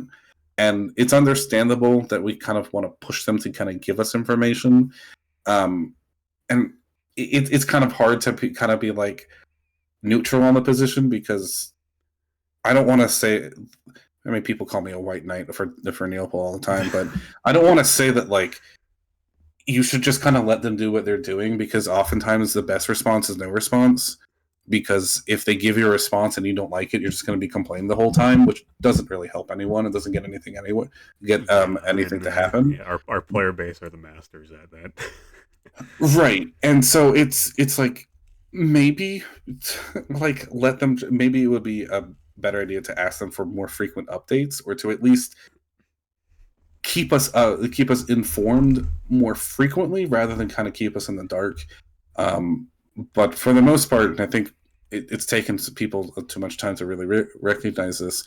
DJ, Tigger, Dooney, and G, they are just our intermediaries. We can ask them for things. They're just dudes on the stream. Like I don't think they don't have a lot of sway when it comes to decisions like that. They're who talks to the dev team for us. So getting angry at them, which has happened, and being upset with them based off the actions of the inaction of either the dev team or the administration suite, like the executive suite, sorry, like, is not going to help them want to be more interested in giving us information. So it's really hard. Well, yeah, I mean, I would say this is just like another version of true gamers on the internet throwing developers under the bus for the publishers' decisions. Mm-hmm. It's just the same thing, but with another layer. Yeah. So, well, we'll just have to see if what comes out of it. So, yeah. Yeah. For me, I'm just like it'd be nice to have all the fixes they promise, but I'm not gonna sweat it if they can't, because like that's what they have the other games for, I would imagine. Yeah, I think that's a good way of looking at it. But you know that requires nuance, and that's too much thinking for a lot of people on the internet. The internet has become everyone's a goldfish, basically. Yeah, I'm sick and tired of that shit. All right. Well, is there anything else you wanted more to talk about? There's more to this. Did we ever talk about like my cutline expectations, or is like? I think we might have gotten around to it, like wormed our way around it. Kind of. I don't know if we talked about the points specifically. But yeah, because there's some stuff I wrote down here that I didn't even mention yet. But yeah, sure. Let me just. Yeah, I think we talked about this already. Oh, has this had an impact on how effective your pub rates are? Yeah, I mean, this kind of just goes back to what I said earlier about with the cap going out the door. And it's like, if it wasn't for this Sprout event that's happening right now, I'd still be waiting several hours for my pub to fill. And this kind of just goes back to, like, I kind of sarcastically have, like, an about channel on our server, which is basically just, as somebody on our server put it, a best hits of all the misery that we caused. And it's basically just like people saying that RiskyClickPub isn't good for newbies because they kind of just like bash their head against the wall until they clear. And I'm like, yeah, I'm not going to deny that. But I tend to tell people now, especially since people have started complaining about it on my server, I tell people nowadays that RiskyClickPub is like step 0 in figuring out whether you want to raid or not. Yeah. Because it's oh, sorry, go ahead. No, that's a really good way of putting it. I think overall, like, too many people think you're doing something different, and it's like maybe you should just listen to what Recom is saying before you make any. Yeah, I mean that's asking too much for people apparently. So it's like it's the people who think I'm like trying to help new players. It's like, well, first of all, do you actually want to play the game, or are you just looking for people to carry you? And that's kind of like, that's why I call my pub like step 0 of that process, because like we have nobody to carry you. So it's like you gotta ask yourself the question if you're okay with that or not. And if you want to be carried, you're gonna have to be active in the community and ask for help or Yeah, ask and then this for just other goes things. back into this stupid feedback loop of social anxiety nonsense, and just like, yeah, it's like you can keep telling yourself that, buddy. Yeah, so the it's kind of interesting because we do have the Arad Supporter program, which Oh is yeah. supposed to be Oh, it kind of like the helpful introduction for don't new even get me players. started with fucking Arad supporters. Like, I asked somebody like before. I think it was when they first started doing it for Bacall. I just out of curiosity, I asked my own server if anybody was in that Arad supporters thing, and somebody was like, "Yeah, what do you want to know?" So I'm just asking them like, how do they conduct themselves? Like, how do they do their raids and stuff? And apparently, according to the guy that I asked, um, they took you into Bacall for one clear, and as soon as they confirm that you have one clear, you lose access to the looking for group channel. I'm like, so this is basically just the carry a noob event that they implemented a few years ago, but they just did it as a Discord server. I'm like, are you fucking kidding me? It's like they don't have any intent to help anyone at all. It's basically, as I call it, it's basically just DFO's degree mill. It's like, here's one clear to prove that you can do it, and like, we don't care if you haven't learned anything or not. I haven't heard the same, but that's interesting to hear someone explain it like that. I know what their intent with with the program is. I actually something I found kind of interesting is that while it would be useful to have us content creators in there to maybe see if we can help or some kind of thing, we're uh, not part of it. That's like a separate program, so I have no idea what goes on in the server, and I'm perfectly fine with that. yeah, it's Um, like I'm kind of like, yeah. Now that you mention it, it's like when I initially went to the server, I took a look at who the I don't know if they call them mods or whatever, but like the veterans. And mhm. I don't know any of these people. It's like, what the heck is the decision making process here?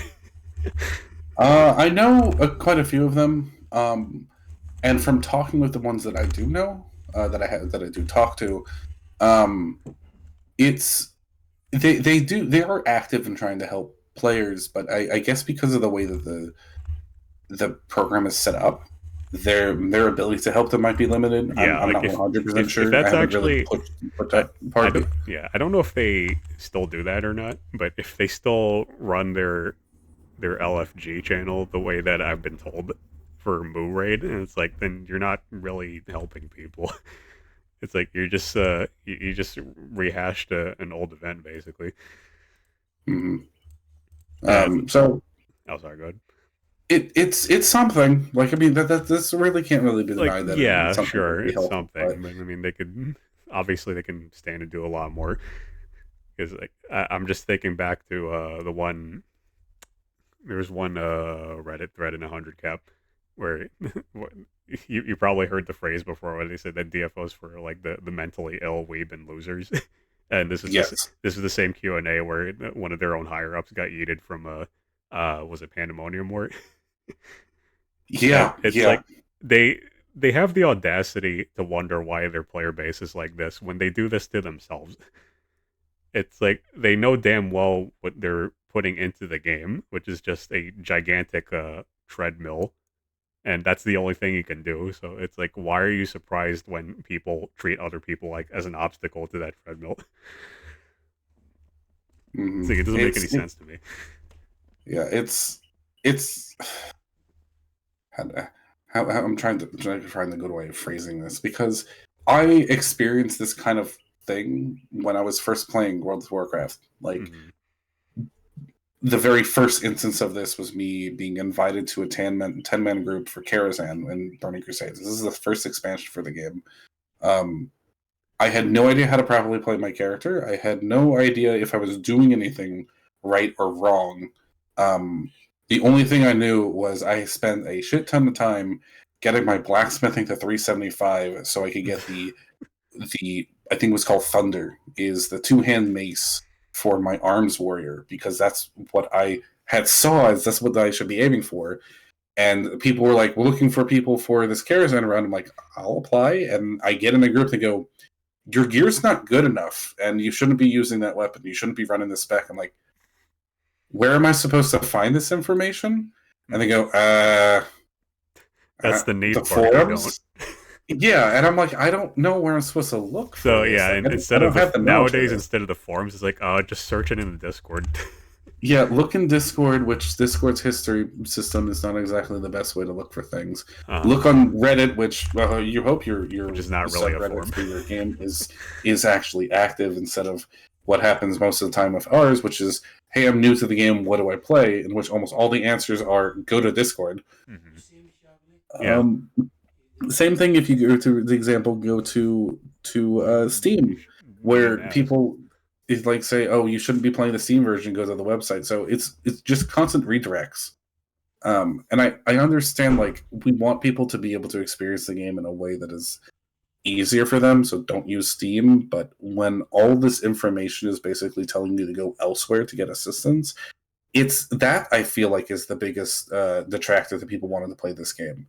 There is no centralized source for information. It's just a constant going from place to place, and that is a Yeah, thing that that's we a as a huge problem community with DFO. needs to Yeah. deal with. But we don't have anyone who's proactive enough to do that. Yeah, you kind of just reminded me of back in Otherverse when there actually were like in-game tutorials, and they flat out just like stopped you and said, "Yeah, here's this infographic. Take 5 seconds to read it." And Yeah. they don't do that anymore, and I feel like this kind of just goes back to who the whole elitism thing. Like they figure they get more money pandering to elitists who know what they're doing and throw a lot of money at the game. So it's like, why would we have more tutorials? It's like they're gonna go unused anyway. Mm. Or as far as they're concerned, they're gonna go unused. So it there, this is why, but honestly, this is the other reason why I have these interviews, because you it really brings out like more than one person's opinion about what's going on, kind of makes it more broader kind of understanding what's happening, Hmm. or like what our opinions are about this thing. So um, more people need to speak up, make it clear. Like the whole thing with Benetton's um, rant and the follow up from Sakrina, like these wouldn't be promoted if someone didn't actively go out and say we need to fix this now, Hmm. because we have a lot of people who complain, but we don't have a lot of people who act.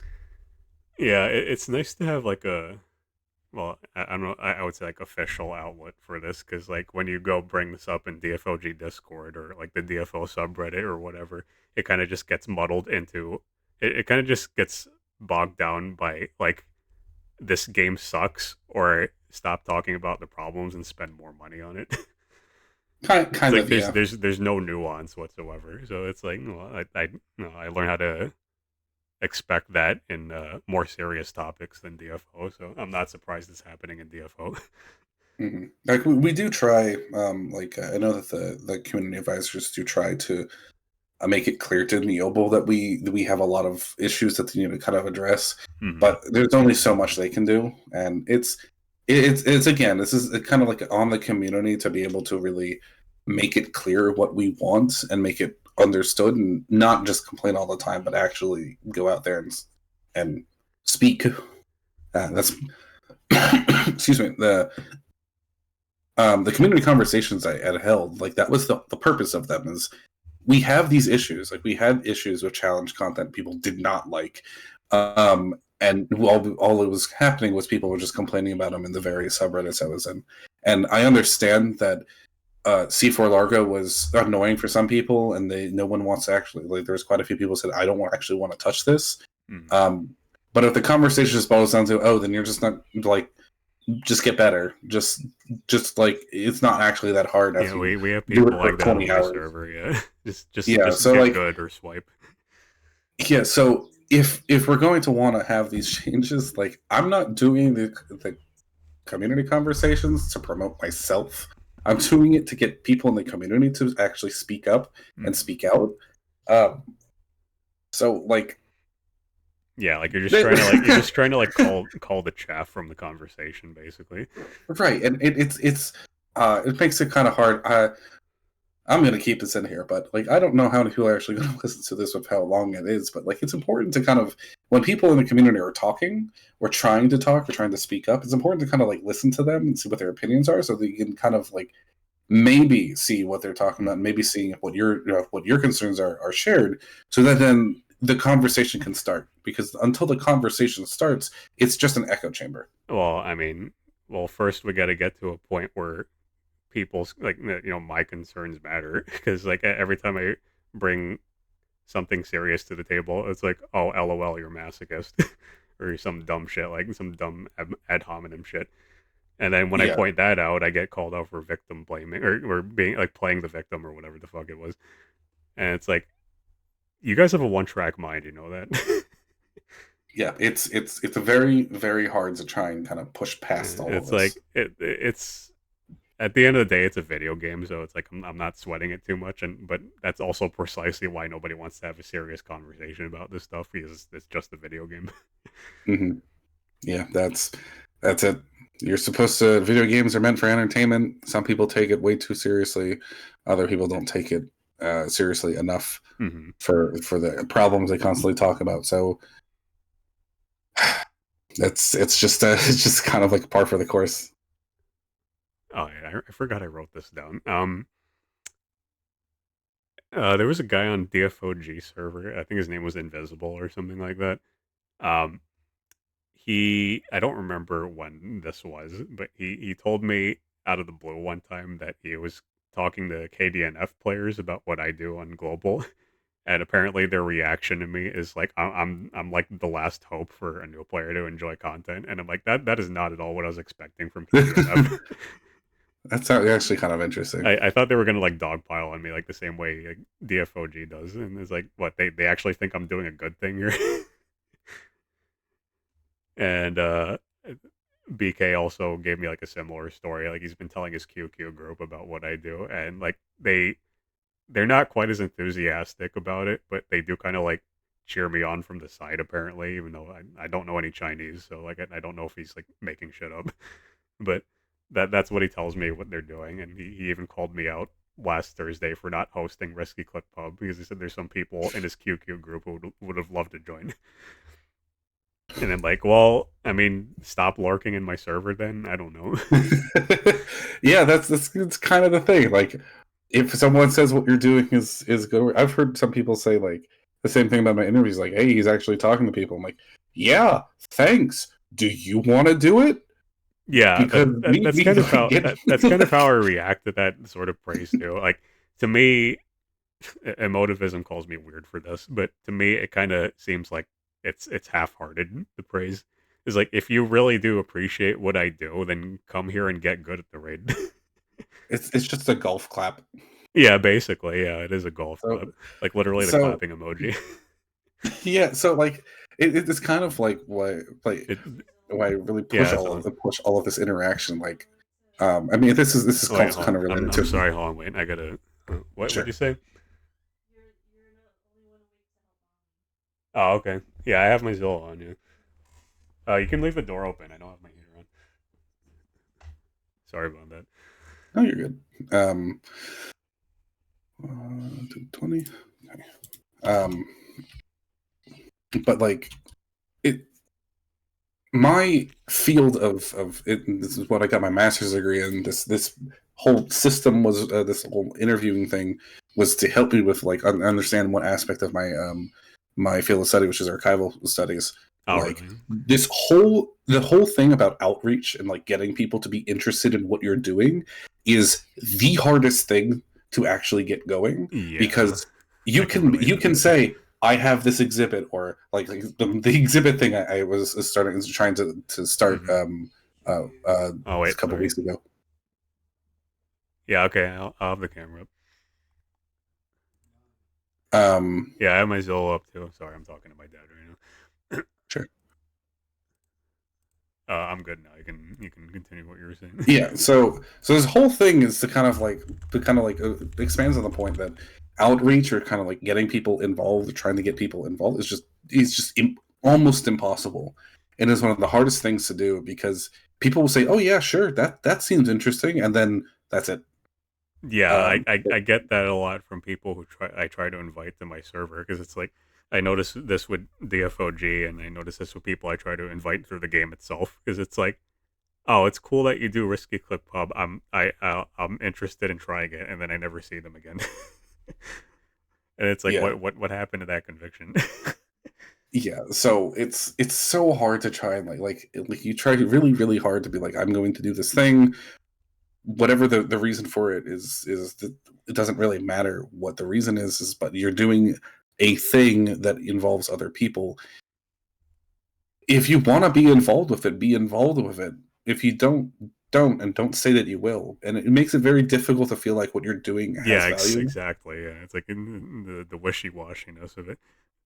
That's kind of Yeah. like why I did RiskyClickPub in the first place. It's like I don't want to be wishy washy about my enjoyment of the game anymore. It's like it's just really annoying. Mhm. Yep. So hopefully, hopefully people start like coming out of their shell more frequently, like more willingly to begin to Yeah, yeah. participate, because that's what we kind of need to kind of have more things happen. Uh huh. Is people need to be more willing to participate. Yeah, So I couldn't tell you why people don't do this. Like my speculation is all the anti new player stuff they have implemented. Like it's like you're banned before you even log in, yeah, and there some that and people are scared of the FP bar and that sort of thing. yeah, many archaic systems just Yeah, I've seen some yeah. sentiment on the DFO subreddit that's like why did they have all these um why are they cooking up all these like DFO spin-offs when they're not going to address the core, the things that scare off new players in DFO itself? And it's like that's a fair question to ask, but it's the sort of thing that apparently gets downvoted on the DFO subreddit, so I guess nobody wants to Mhm. hear it. And like you can also consider the fact that our issues are not shared with other servers, but the main issue that is shared across all servers is new player retention. Hmm. I mean, that's the reason why they ended this cap early, is because, or they said they ended it early. I really don't know why they thought the 110 cap should go on for so long, but um, saying that because their player retention for this cap was down 90%, Yeah, I heard about that. because of the custom system, there, I don't believe that it Yeah, was it's like solely I because of the saw custom that, and I'm system. like, There's first of all, like the player retention is probably going to be that amount immediately after a patch anyway, and second of right, all, they're blaming it on customs. Like, really? It's like yeah, customs there's weren't the definitely problem. It's like you just made them become like a group of stat sticks basically, and they stopped being interesting. And then you forced everyone to do them because like that's the only way you're getting more damage. That's why people there's hated them. yeah, there's definitely other factors involved, but it makes it easy to say that the gearing system um, is the main culprit, because that's how you really kind of reach other aspects of of gameplay, of like end game content. You have to get through this gearing system, and there's no real other way to say that the gearing system kind of went to shit with customs, which I don't think was their intention at all, because customs were interesting before they just became, like you said, stack sticks. Like Yeah, it's that, it's like yeah. I already It saw this coming like a long time ago because I was there when we had powerful magic seals, which were mhm. I'd like to think were like the prototypical custom epics. And Yeah, I those like were fun. literally, well, I don't remember them being fun to be honest. This is like, oh, you only have a 10 roll limit, and then like if you don't have more than one slot on your powerful magic seal, it sucks. Or I think it was like 3 slots maximum or something like that. Yeah, it was really kind of annoying, because even though you had like the fixed ep, like I think it was like fixed uniques, you still wanted to like I think it was, Yeah, man, it it was was like such a long basically time the ago. same problem as custom. It's just like, oh, here, like you're gonna get the most min max out of like 3 line powerful magic seals, and you have to be lucky enough that you get at least two of those. Oh, first of all, you have to be lucky enough to get 3 lines, period, and then because it would be from 1 to 3, I think it was, and then Mhm. two of them have to be good, so you can re-roll the last one. So it was basically just like custom epics at the beginning of 105 when they just sucked ass, and you just kept re-rolling them with warp dimension cubes until you get a 3 out of 4. Yeah. It's like I knew this was coming even before I heard anything about how they actually work. And it's like, oh, here we go again. They're trying to copy Path of Exile and Diablo again without understanding why those systems work on there. Yeah. Yeah. So I'm glad they're moving away from the system. But like I said, there it was a system that worked. It was interesting. but it just ended up becoming bogged down by the other problems that gearing has in this game. Um, Yeah, it pretty just seems much. kind of weird. Like they kind of see the lessons that have already happened. These things have already happened, and they're going to repeat it without actually really learning from that lesson. And Well, it when your game's director changes as often as the U.S. presidency does. yeah, and that's the other thing. Like I don't understand how. I'm not gonna like begin to try to understand how Korean game development works. Yeah, me neither. I'm if it works, it works. I'm not going to complain about it, but it definitely seems like if you have a director kind of rotating out so frequently, or I think at one point they had three like sub directors who were all working together, which they then got rid of, or they just kind of did away with that plan at one point. Like if the issue is you have to have someone at the top dictating everything that happens, rather than kind of like let the people who know what they're doing kind of conduct what they're doing, it can lead to a situation where you're just kind of like waffling and waiting for something to happen rather than trying to find Oh a yeah, solution. you just reminded me of a thing MJ did when he was still working for the dev team. I think this was around right. Uh, I think this was shortly before the Miku package came out in global. Hmm. I remember him saying on stream that he was responsible for that package not being gotcha in global, and his higher ups were pissed off about that. So it's like even if the dev team knows what's best for the players as players themselves, it's like they have their hands tied behind their back because they're screwing around with the bottom line. Yeah, I think he's mentioned multiple times that he's actively been involved with trying to make it clear that all their decisions for us, at least coming from like marketing or like the executive suite, doesn't really like correlate to what we actually want. It just correlates to something that they want, which is money. Hmm. Um, and him actively fighting for us is something I think a lot of people don't really remember about him. Yeah, because Um, he's been gone for so long. So. yeah, and it's the other things like it's like it's what happens with Dooney Tigger, DJ, and G is that they all play the game. Like they Yeah, know what our issues are. they're just mouthpieces basically. That's what I miss about like people like MJ and Dungeon being on, and I think arguably Jerry too. It's like they actually played the game, and MJ was the one who had the fucking balls to say that what you're doing is hurting global, even if he got chastised for it. Yeah. And it's like that's kind of part of So the reason why I don't watch their Twitch streams anymore because they're just gonna. I can just look on the Reddit confirmation thread, and it's just gonna be word for word what they said, basically. yeah, Raven does a good job of putting out Mhm. those confirmations. So it's I mean it's a nice thing to have. The fact that we even have these to begin with is a huge boon compared to some other games I've seen where they don't have any communication at all with their Mhm. developers, Yeah, that's and true. it's also something I've seen get picked up on a lot. Like at least from quite a number of Korean devs, is that they've started to do a lot of communication because they've realized that having this communication actually makes the complaints that they would normally get for certain actions they've taken with the game, it kind of reduces the impact of Yeah, those. funny how that works, right? It's like you want to Right, fix like you want to fix a problem. The first step is acknowledging it. right. So I can never fault the Extreme team for anything really. They're doing far more work Well, than they're really to kind of getting me, appreciated for. when we're going from people like MJ to the current staff on their Twitch stream, it's kind of like it kind of looks to me that they went from actually caring to every stream is just a you tried star in Comic Sans. So I'm I mean that's the way not I see it. But yet. I'm not going to agree because like the content creators have a closer relationship with them because that's who we kind of yeah, I interact mean with. I wouldn't know anything about that because I don't really talk to any CCs besides like you're a CC, right? Yes. Yeah, like you're the only one I Um, talk to. So so it's like the way I see them from my perspective is that they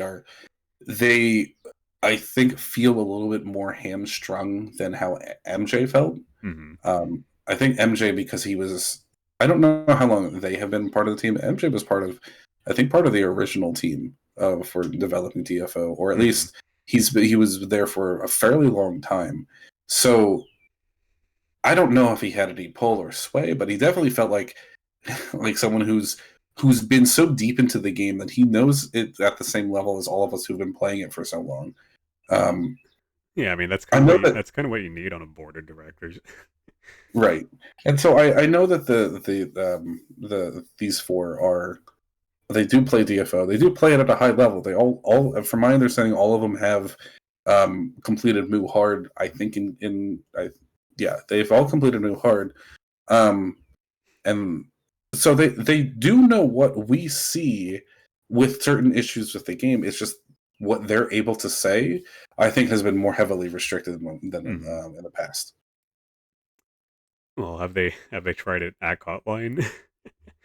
'Cause that's Well, what I I want to know. see. Because like somebody in the company has to decide those cut lines, and then like I don't even know if they play test any of this shit or not. Right. I don't actually know if that Because has ever like it's been already discussed. hard enough. Like maybe this is just me doing this to myself, but like when I have an average of 62K fame on normal, like that's already hard enough to begin with. It's like did nobody play test this or because like there's no way in hell like people already blacklist you if you're 60K or below. So it's like I don't know. Like sure maybe it's elitism, but like there's some smidgen of truth to it.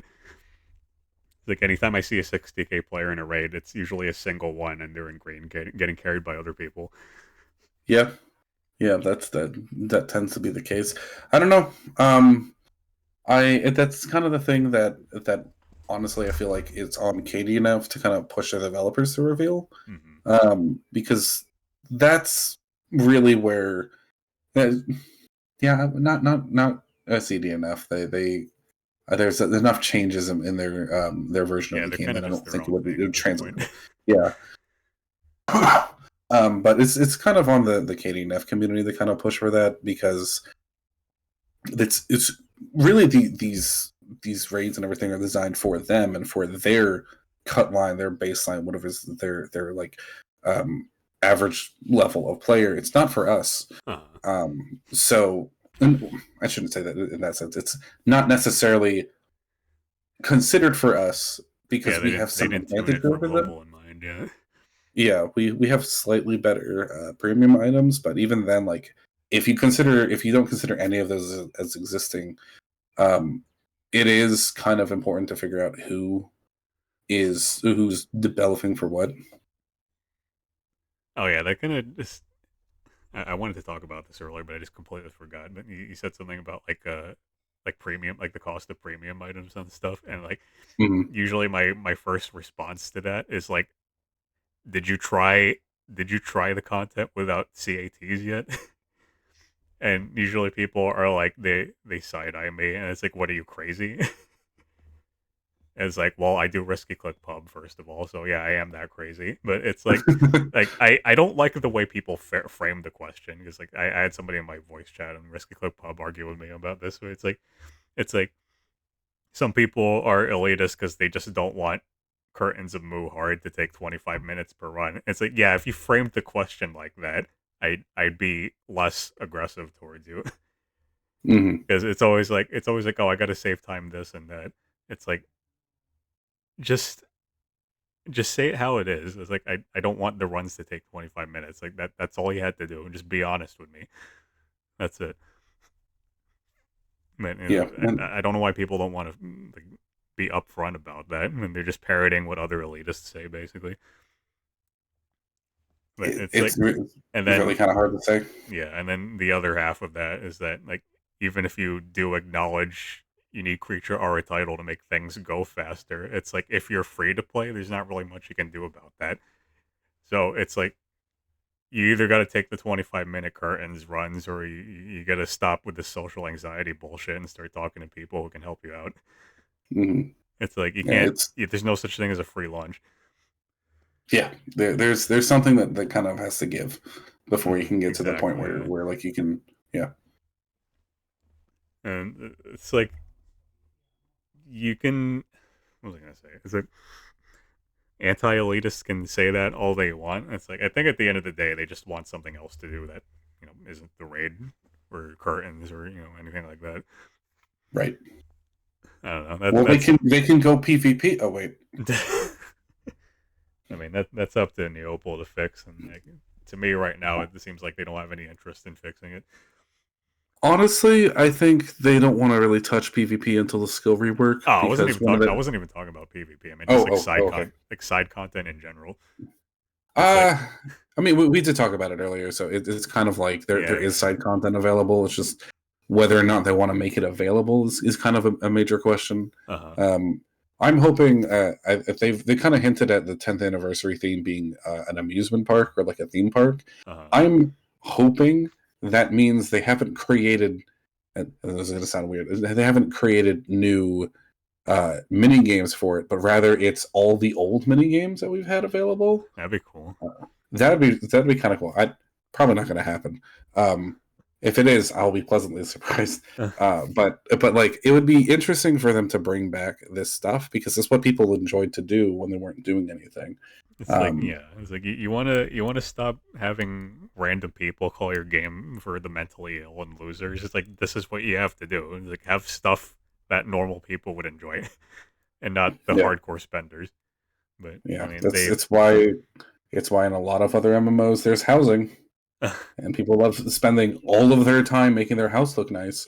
Which, hey, if that's what you like, excellent. mm-hmm. But it's side content that's not the main thing for the main thing of the game that people enjoy doing. It's like, well, they're not gonna understand that unless they put it in dollars.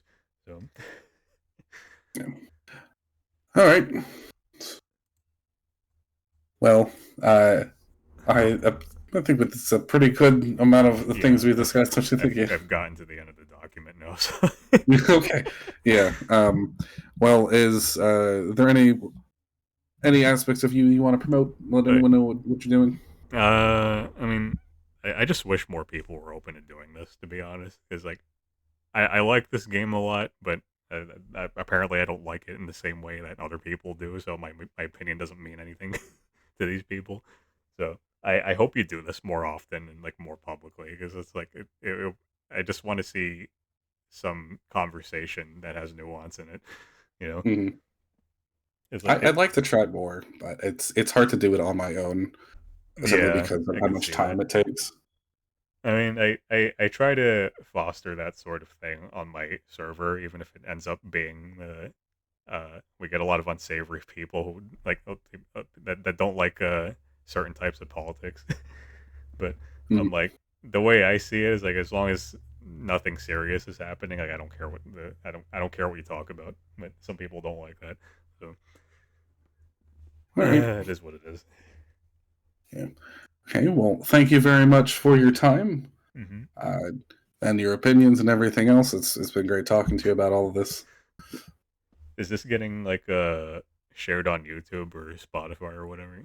So um, I'm going to end the recording now. Mm-hmm. But there we go. Okay. Well, you didn't actually include a goodbye. Fuck. Yeah, it's all right. uh, um. Okay. So what?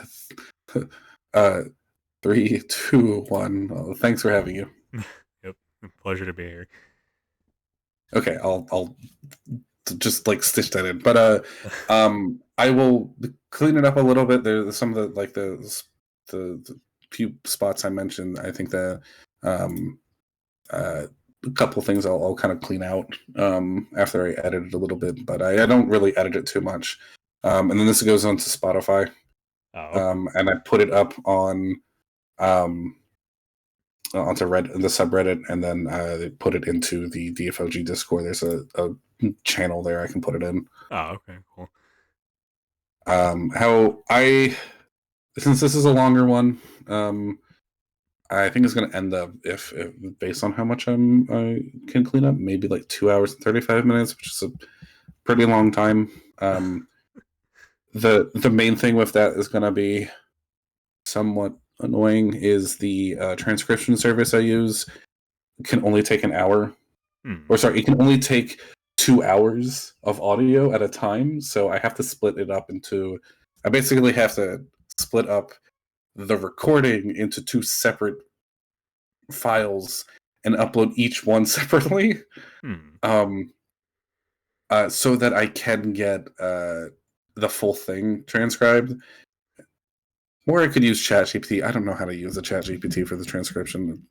Um, I or mean, for I me, mean, I would just be like upload it to YouTube as an unlisted video, and then like their automatic captions probably already do the trick. They already I've use AI tried for that, that anyway. and it comes out pretty shitty.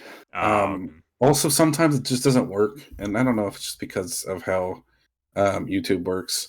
But I use Audacity for my audio editing. Hmm. I just convert the video file into an audio file, and Audacity is supposed to have a built-in AI transcription system. And the problem with that is it doesn't use spaces, and it doesn't separate between speakers, which is so goddamn annoying. So it just ends up being this huge block of text. I'm like, I'm going to be spending more time trying to fake this look Yeah, readable. that doesn't sound So that's fun. why. So the service I use is called Eddie. It's from Headliner. Um, I really like it. It's for free. It's 2 hours of audio, which is nuts because most other places are like 15 minutes. Hmm. So it's just I need to kind of space this out. So I'm going to tentatively say I'll have this route ready to put to make public on the 17th. Okay, yeah, I don't. This wasn't really like a Oh, question on when sorry. it's going to be available. I'm just hoping that it'll be visible and people actually contribute to replying to this or something, because it's going to be like, what's the point of the interview if nobody looks at it? Right. I can say. Let me see if I can go to my Spotify now. Where are they? Because like I was the reason why I even agreed to this at all is because like that I kind of wanted to dispel this whole notion that I'm just a hardcore masochist or whatever the fuck people say about me. It's just like, yeah, I got valid opinions too. Here's your chance to listen to them. Let's see if it's going to let me in. No, I hate this nonsense. If I have some weird, annoying issue with um, Spotify of trying to like log into my account all the time. Hmm. Um, but yeah, I'll try to make it visible. I think what I'm going to try to do for this one, so maybe it'll take a little bit longer. Is one of the complaints I've had before is for the longer ones. Like again, this is one that's 2 hours and 30 minutes, like 40 minutes.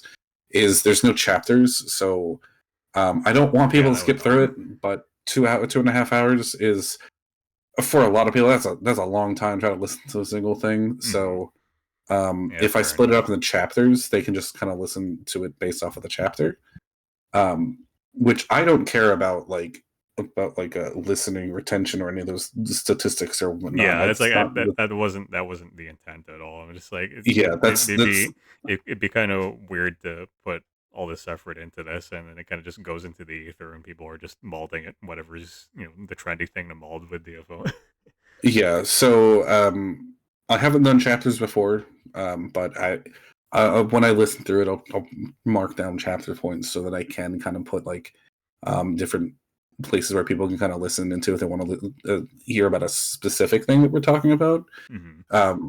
That way, they don't feel like they need to watch all 2.5 hours at once, but they can kind of watch it in pieces. Um, uh, that's really only going to be the case for the ones that are like longer Okay, like this. yeah, that's cool. But yeah. So I was thinking um, about like I was recording this myself, and I was thinking of like using this as an excuse to do some video editing. I guess if you're okay with that. yeah, no. This is not. Don't have to worry about any of that at all. This is not for me. Hmm. I'm not the only. Well, I shouldn't say put it that way. The only purpose of this is to give me more experience when I'm doing this kind of stuff for my career. Like Oh, I okay. so one aspect of archival study is something called oral histories, which is where you interview people about some certain aspect of their life. What am I doing? I'm interviewing people about the certain aspect about their life, which is DFO. It's how DFO has been involved with them, or how Yeah, they've been involved with I mean DFO. So it's a pretty cool angle. Yeah, so this is partially educational in a sense. Um, is kind of teaching me how to kind of like understand certain aspects of kind of like interviewing people. Um, and but there's certain parts of oral history like work that do not translate well, like the fact that for the most part, this is actually what an archivist who's been in the field for 30 years told me is that nobody cares.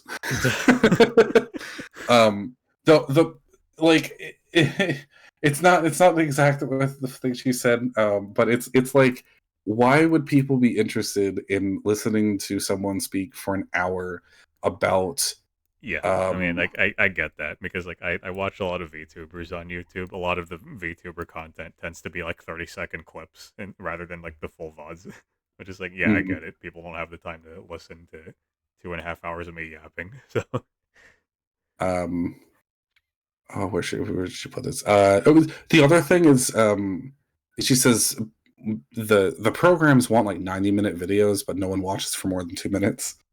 exactly. Um, and the other thing is that, at least for the oral histories that her institution was doing, is people gave out way too much personal information, which included information that could like get access to their bank accounts. So like, What the fuck? Yeah, that's a it's little. kind of been like the whole way that oral histories have kind of developed has been an interesting trend. But I think it at least for video gaming it works a little bit differently because this is a topic that'll be interesting to people who play the game. I Mhm. just need to find like the best way to kind of present it in a way that people who are interested can kind of feel like it's something they can look at and be comfortable looking at, or and be more interested in doing. Um, so, like, to be very honest, I don't think it's going to be too frequent that I'm going to get interviews that are more than 2 hours in length. It's just Yeah, I because, mean, like, like it only turned out that way because like the topic is more than just a like a few minutes exposition. It's like it's going to be right? long no matter how I slice it. Or Yeah, I think that it. Oh, sorry. Go I've, ahead. the shortest I've had was 30 minutes. Mhm. So, And I just have a tendency to talk a lot about things that I'm passionate about anyway. So, mhm. if it would help you any, I have an edited version of the document that you gave me with like what I was planning to say during this. I don't know if that would like help like people like they would rather just read like a 3-page document than somebody yapping for 2.5 hours. Oh, that could be kind of nice to have for as kind of like a reference for making the chapters, and I can kind of use it as a maybe put in the description. So yeah, that'd be fine. Oh wait, hold on, my mom's calling for me, so I might have to cut this short. I can send Sure. you the document after I'm done with this. So, Yeah. alright. So I gotta hang up. So, All right. Well, thank you again. nice talking to you. Yeah. You have a good one.